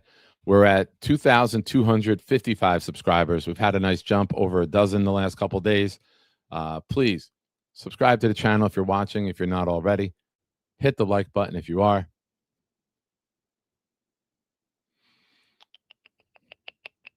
Johnny, do you think Garrett Wilson cares more about getting his numbers or the New York Jets getting wins? He signed an extension here, John. He obviously doesn't care about wins. He obviously doesn't care about winning games if he signed an extension here. Seriously, though, when I think Garrett is a real fierce competitor. And I think Garrett is I want to prove you wrong. And I want to prove the haters wrong. And I want to prove everyone who talks shit wrong. And I love that about him. So I'm very happy that he did sign the extension here. I'm even happier they traded Sauce and not him. So I hope Garrett gets to reap all of the rewards of his efforts and his commitment to this team. I really, truly do. He's been a pro. I'm glad that the Jets stuck with him. I'm glad that they didn't get rid of him and keep Rodgers in year one of Aaron Glenn. I'm very, very happy about that. I think that Garrett can be really exciting in this offense. I think when you're getting him the ball anywhere from 10 to 17 yards downfield and he's only got a safety to beat, you're going to see some electric fucking plays. It's not going to just be jump balls anymore that are highlights. It's going to be him digging and breaking the safety's ankles and taking it deep. Stroud is booty. He is. Davis Mills would have went on to win the Super Bowl. Thanks, Mel. Appreciate the question. Ladies and gentlemen, our first new member with the new raffle rules. Bwannen? Am I saying that right? Bwannen? Now, for those of you watching, if you join and become a member of the channel with recurring payments turned on, at the end of each month, we're going to have a raffle just for you. I'm going to pick a different prize each month. We'll figure out what that is. But at month's end, the last show of the month, we will have a raffle for just those of you who are recurring members of the channel. There's a lot of you, and I want to reward you specifically because you do commit to this channel, and I appreciate you guys. This will not change the other raffle. This will not change for those of you who contribute to the channel through super chats and gifted memberships. That stays the same. This is just an additional way of me saying thank you to those of you who do set up that that recurring payment. But I appreciate you. Welcome, Brandon, and look forward to seeing the chat more going forward. Kevin, is this going to be Garrett's breakout year? I disagree with the breakout part, but this is going to be a year where we see a different Garrett, if that makes sense. I think now we're going to get Garrett the ball downfield. Garrett's receptions might go down because of the talent that we have everywhere else, but the yardage might go up because there's going to be more breakaway plays. The touchdowns might go up because there's going to be more breakaway plays. You know, I don't think he hits 100 catches. I think with the balance and the overall offense and the weaponry, there might be a week he has 13 catches. There might be a week he has 4, and he's the decoy because the offense calls to get everyone else open. So I think 80 to 90 is a good place for him because we don't have to force feed him the ball anymore. Geno can just take whoever's open.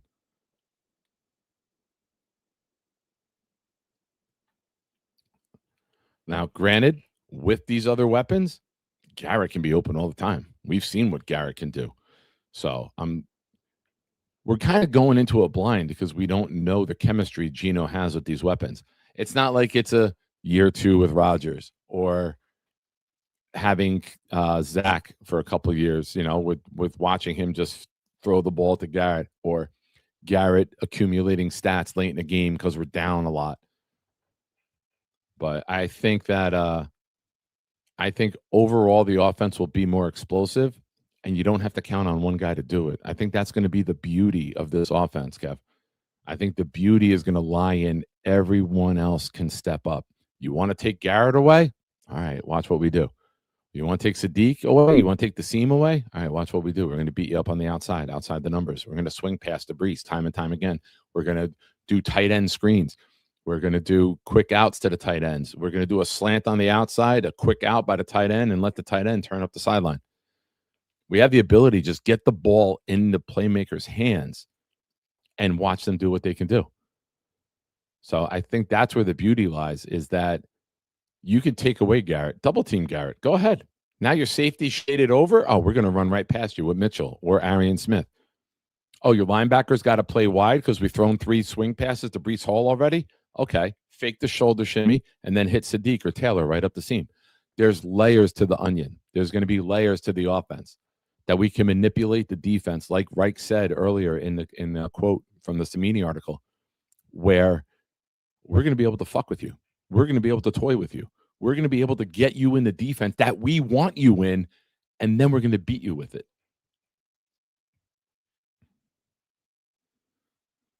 Ricky says, with competent QB play, I think Garrett and Mitchell become this year's Holmes and Braylon. I don't agree with that one, Rick. I know you're big on both of them with big numbers, but the reason that Braylon and Holmes had such big numbers is because we didn't really have the greatest other cast around them. I think that the double tight end, and we're going to play a lot of 12 personnel, that's going to eat up. You're going to have two tight ends that probably total 90 catches between them, if not more. I think they should hit 100 between Sadiq and Taylor. Taylor had 44 last year with the worst quarterback play in football, and he didn't play the last 3 or 4 games. A regular quarterback, he would have had 70 catches by himself last year if he played the whole season. And now you add Sadiq, say you get 55 from each of them. That's 110 right there. Granted, Garrett and Mitchell will have big playability, but I think you're going to see the ball spread around more. And I think with the run game, you're going to see more ball control offense, leading to less drives, leading to less opportunities, but having more impact time and time again. Good afternoon, Ozzy. Thank you for being here. Thank you, everyone in the chat. Again, hit the like button. Subscribe if you haven't already. Call lines are open. Supreme Juice. Rewarding people for recurring payment is crazy. Banking on people forgetting about canceling. Who's canceling? There's been people who've been members of the channel for 2 years. I want to reward those people. Supreme Juice 69. Is this a Diana Rossini burner? Johnny says, what I mean, let's say Garrett Wilson doesn't break 900 yards this year, but the offense is a top 10 offense. It means we have a lot of wins and a more balanced offense. You think he gets upset? No, not at all. I think Garrett wants to win. I think Garrett wants to be on a winner.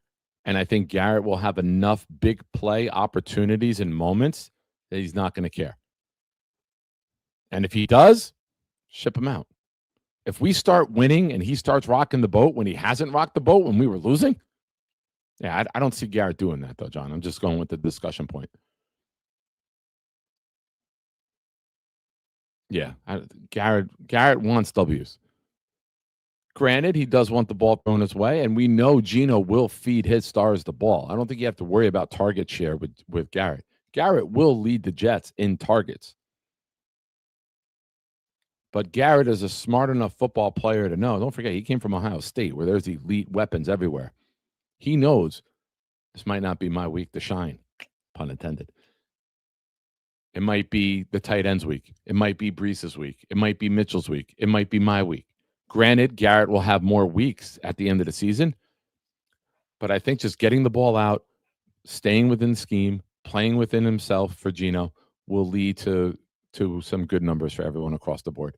I don't think we're throwing for 400 yards every week. I think that what you're going to see is a team that has big strikeability, and then you take advantage of that. And you might throw for 280 and 280 and then 130 rushing. You had a 410 offense day. You threw up 3 touchdowns, 2 field goals. You scored 27. Okay. Garrett may have only had 70 yards, 4 catches, 70 yards, and a touchdown. Okay. We won 27-23. Who's going to be upset? I don't think that's Garrett's mentality. Yeah, I agree. I mentioned earlier that if I had to pick a star for week 1 at this point right now, I think it's Brees. I think while you have Taylor and Sadiq and then Cooper, who are all young, and you make it simple for your quarterback, right? Let's put 3 wide on one side. They're in man, run them deep, throw a swing pass to Brees. Let Brees get out in the open field, run a screen, throw a swing, get Brees the ball. I think Brees will be our leading target, our leading reception guy week 1. That's my early pick for week 1. Bet the over on Brees for receptions and yardage. Let these guys assimilate to the scheme. Let them assimilate to the NFL for Cooper and Sadiq. Let them be a comfort level. Let Brees Hall and Garrett Wilson take the bulk of it, move the chains, and then capitalize. Linebackers start playing wide to cover Brees. Bang, hit up the seam. There's layers to it, right? You do one thing well, so they try to stop it, and when they stop that, you go on to the next thing. You dictate what the defense has to stop. You dictate what the opposition has to cater to, and then you make them pay for it. That's complementary football. That's complementary offense. That's how you move the chains. That's how you become an elite offense, by just having all these different options out there.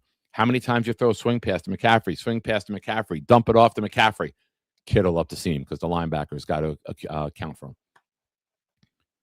Now, you throw Kittle on these deep crossings routes, safeties jump. What do? You hit Juwan Jennings the other way, wide open. He takes it 60 yards because the safeties stayed with the tight end. There's layers to it. When you do one thing well, they're going to have to stop it. And when that one thing gets stopped, you go to the next thing. You fake the thing that they're structuring their defense around, and then you attack. I'm looking forward to it.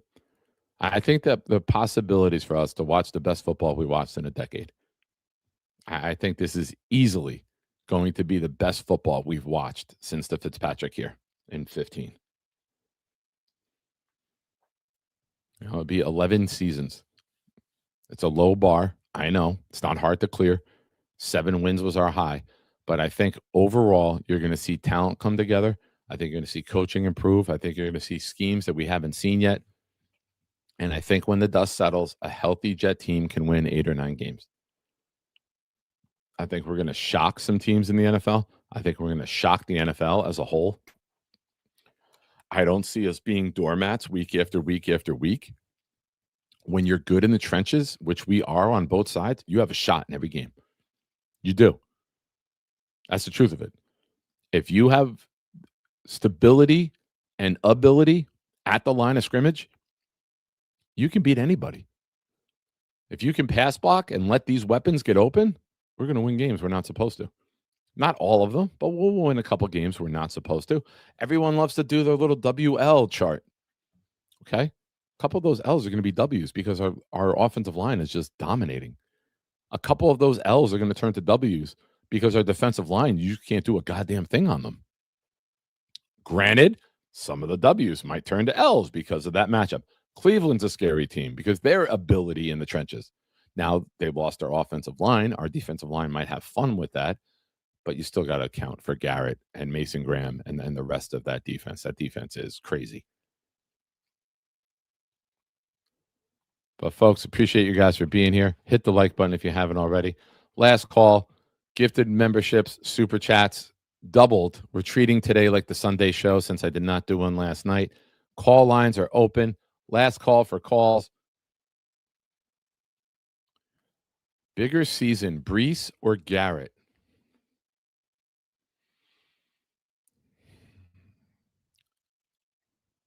That's a good one. I'll go with Brees as more impactful because he can impact you with the run and the receiving game. I think Garrett and Brees complement one another well, but whenever you have the running back, you're going to have more of an impact on the game if you're getting 20, 25 touches a game, right? If you're getting 18 rushes and 5 catches and you're getting 23 touches a game, you're going to impact the game more. It's a numbers game at that point. But I think they work well with one another. They complement one another well. And I think now that Brees signed the contract, I think there's going to be no drama. And I think it's going to be all about these guys coming together offensively and schematically to be at their best. Brees needs Taylor and Sadiq to be great for him to be even better. Garrett needs Brees to be on point for him to be better. Geno needs them all to be on point. You know, I think there'll be some spotty offensive play early on. Like I said, timing, depth of routes for Cooper and Sadiq and Taylor. You know, they're still young. Oh, I like this. Cisco, fresh from the grill. Breakout star predictions. Defensively, Sweat. I love the trenches, Cisco. I'm going to go Membu and Sweat. I think Membu and Sweat are 2 guys that could be all pros. I think those are 2 guys that can make an all-pro team. I think Sweat in the middle of this defense can just dominate and feast.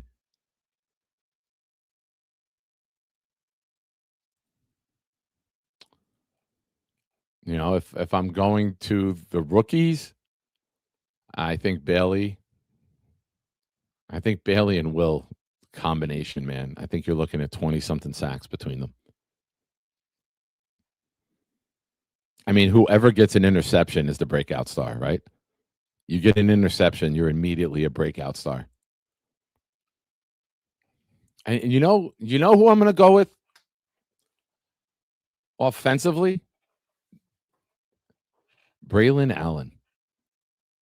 I think Frank Reich will absolutely utilize Braylon Allen between the tackles. I know we keep talking about 2 tight ends. I still envision an offense where Breece Hall and Braylon Allen come out on the field together, and then Breece shifts out, takes that linebacker with him, and then you run the ball right down their goddamn throat with Braylon Allen. I know we never got to see that last year. So for a weapon, I know we're big on everyone else, Sadiq and Taylor and Cooper. Give me Braylon Allen as a surprise. Like, I'm not saying he's going to be a Pro Bowl type of player, but I think he's an unforgotten guy or a forgotten guy on this offense. And I think that he can have some nice impact. And he might be the beneficiary of a lot of touchdowns because of this offense.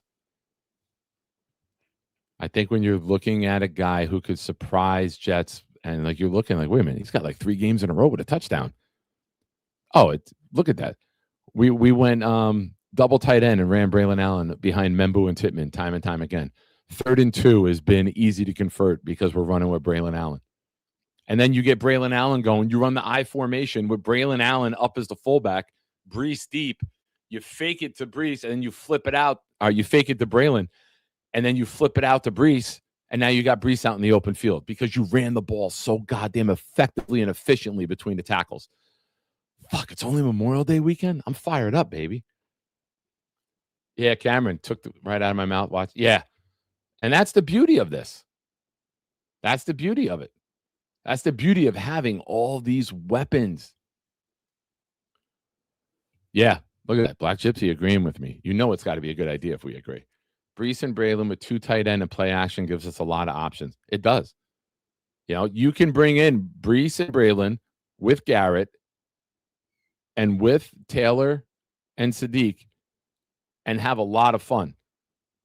If they go big, all right, we're going 4 wide. Breece is wide, Sadiq and Taylor in the slot, Garrett out wide, Braylon Allen, you're going to run the ball. You do 3rd and 3, 3rd and 4. You send in 2 running back, 2 tight end package, and then depending on what the defense brings in, you flip. You attack it. It's going to be a lot of fun, man. I'm telling you. We're going to see Jets football we haven't seen in a really long time. We're going to see a team that can move the ball. We're going to see a team that can score. Johnny says, question, who wins the Knicks game tonight? You know you love it. Let's go Knicks. Oh, by the way, hey. That's how Johnny would read it. So, if you're the Knicks, you want to lose this game. I don't think you want to have that long layoff. Because if you're down 22 points with 7 minutes to go in game 1 of the finals, you don't want that situation that you had with the Cavs after that layoff. You can't wait till the 4th quarter to turn it on against either of these teams. So it may benefit the Knicks to extend their series, but I think the Knicks will win. How don't you like the Knicks and your name is Nick? Well, my father's name was Nick. My son's name is Nick. My grandfather's name was Nick. It was actually Edward, but his middle name was Nick, and they called him Nick because his father was Edward and Ed. But, yeah, I don't.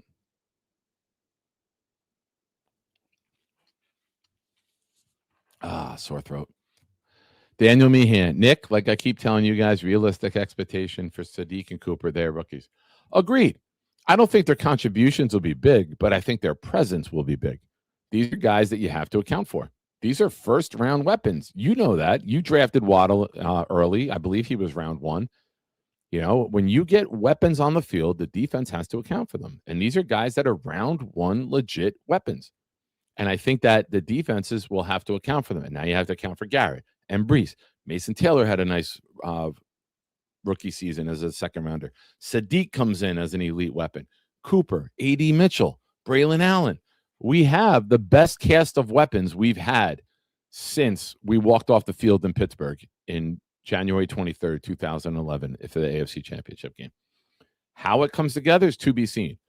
But the ability is there for a lot of guys to contribute. And it might be a different star every week. And that's the beauty of having depth and talent. We're not used to that, man. Daniel, we're used to who's number 2. Now we're like, shit, who's going to be number 2 this week?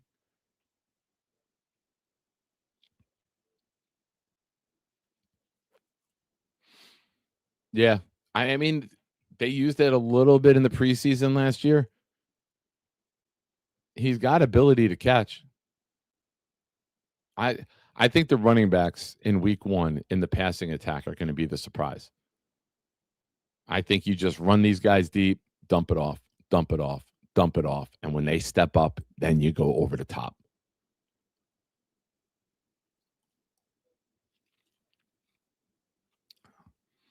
Kevin, I'm telling you, man, 2 3/4 strikes, bro. I like you, but I got a fine line, man. I got a fine line. It's the Nick Shine Discord, bro. I like to laugh at others, not at me. But folks, I appreciate you guys for being here. Again, thank you to everyone who contributed with super chats, gifted memberships, to Buanan, our new member. Again, for all of you, if you sign up as a Shiner with recurring payments, there will be a raffle just for you at month's end. Again, you guys are the best. You're the best fans in sports. It's Memorial Day. We got 40 of you here watching Talking Jets right now. I appreciate all of you. We're going to play a couple Blitz BK songs, and we're going to get out of here. If you go out today, be safe, be smart, don't be stupid. Take the Uber. It's worth it. Folks, take the volume button, turn it all the way up, turn the bass up. It's time for Blitz BK. It's time for us to end the show. I will be on not Tuesday night. Tuesday night, I got to work. Not Friday night. Well, maybe Friday night because Nick's prom. Maybe I'll be on Friday. I would say right now we're looking at Wednesday and Friday this week. We'll look for that. And then the weekend. We'll see. I appreciate all of you guys. Black Gypsy gifted a membership on the way out that went to Kevin Zwicker. Look at that. Black Gypsy showing love to Light Skin Gypsy. I saw the comment. There you go.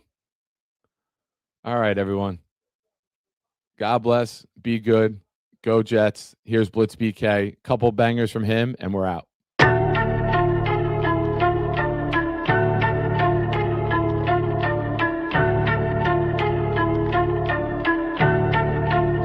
Yo.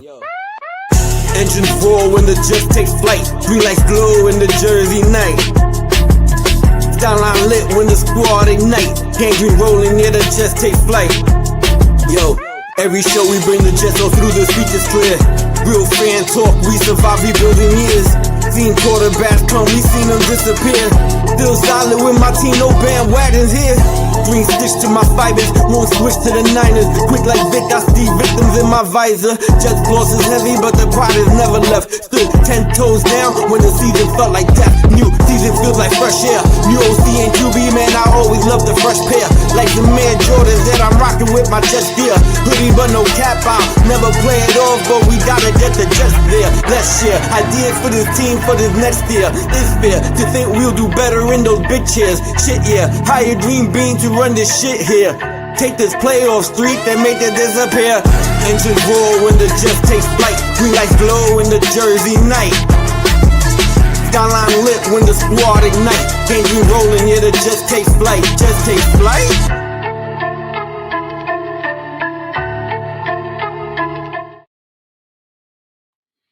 And hell, it's a holiday. Let's celebrate. Let's go through all Blitz's hits. Good evening. Welcome to Thursday Night Throwdown.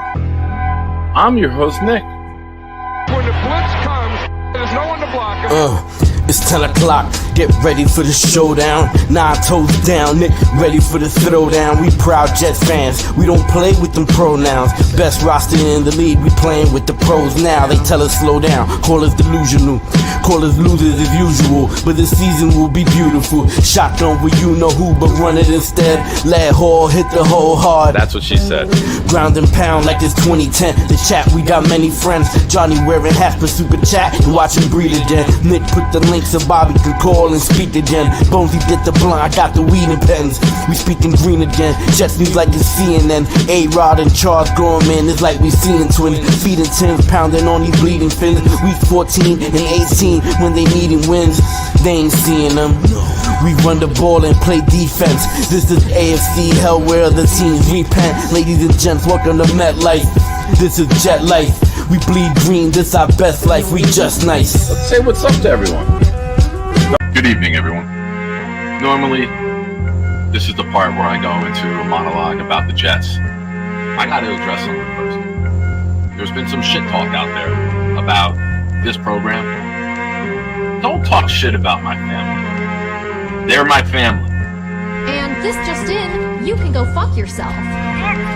Yeah, get ready for this new showdown. I call it the anytime, any day throwdown. Nick Shine, kill these clowns till they make no sound. They lose weight, we feel great when we burn these pounds. We all know that jet green make the earth go round. Another rookie head coach, another first go round. We bleed green, each fiend hope this team win now. And twist greens in the DP where my beats are found.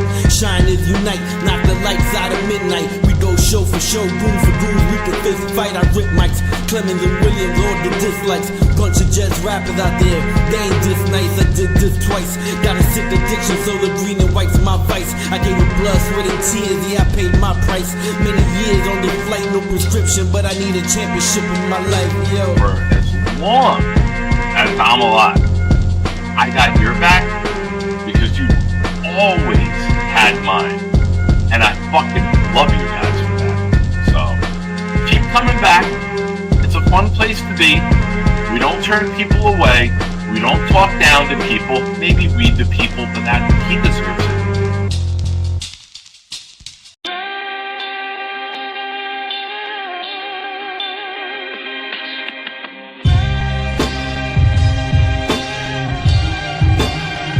Let's welcome our next caller.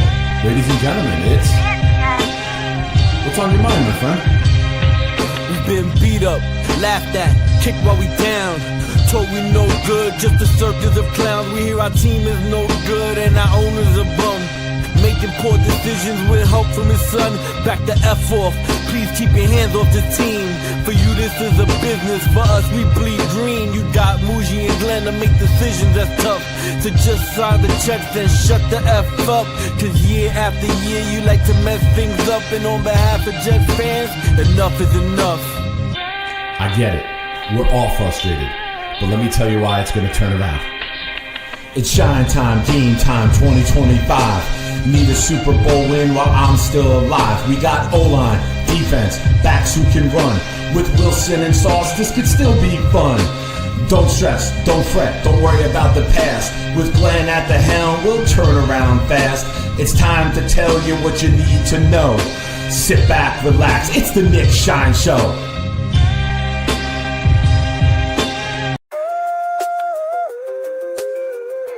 Hey, Shiners. It's a party. My house. Discord party. Let's got beat.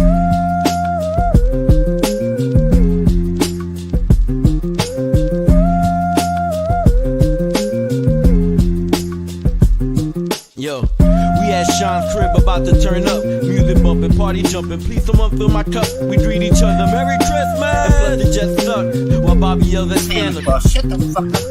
Then Gary intervenes and tells them don't be mean. Eat a stick of butter every day and you'll be lean. Then Santa runs off. I hope we left some gifts because Bobby scared him off. He's on the naughty list. This whole party's lit. Nate Clancy, many more. We hardly fit. And Addison and Weed sparked that Marley spliff. I lick on my lips cause old Jenna G make my heartbeat skip. Damn Charles Gorman, was that a fart you ripped? Too much egg in your know the hot dogs and chips. Now I want my dip. Tell me where the hell is Santa? He ran so quick. I checked the bathroom and oh Let's got beat.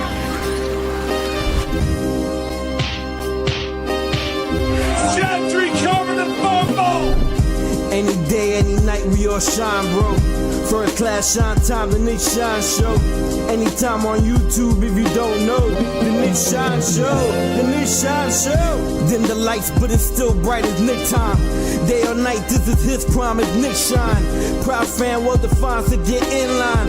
Toe to toe with any show, he only got 9. The best show on YouTube, bro, is easy. We talk Jets all day, please believe me. Subscribe, you just gotta click a family. We not a click in 3D. You can see a beautiful DP. We see through the fake teams and the tea leaves. So we pray for a coach and a QB and hope that we close to the top in the new league. A toast to the host with the most, Nicky. Who, me? Any day, any night, we all shine, bro. First class shine time, the Nick Shine Show. Anytime on YouTube if you don't know. The Nick Shine Show, the Nick Shine Show. Fantastic. Get ready for this All Jets Pro. Get ready for this all-time host. Get ready on your mark, set, go. Get ready, this the Nick Shine Show. Green and white nights, here the city locked in. Let's walk, Jets talk, another season with friends, another season with Glenn. I hope to see some more wins. I'm so seasoned with the pen, I hope we season the fins. We see brief, quick spins, release the beast from within. 20 shining like Nick, you know we gotta call in. You can make a couple Jets points, jokes in your spins, give away a couple memberships. If you ball in, he got giveaways and deaths. Plus his tunes are the best, gives you plenty time to talk how to improve on these Jets. Win or lose, we don't sweat, we don't boo on these vets. Ain't no booze for this vet, but we boo on the press and then move on to the next. Every year, June to June, we talk New York Jets. This is Nick Shine time, this is New York's best. Might have lost his big toe, but never lost his breath and never lost his step, never. Here we go, baby. J-E-T-S, Jets, Jets, Jets, let's go, baby. Get ready for this All Jets Pro. Get ready for this all-time host. Get ready on your mark, set, go. Get ready, this the Nick Shine Show. Here we go, baby. J-E-T-S, Jets, Jets, Jets, let's go, baby.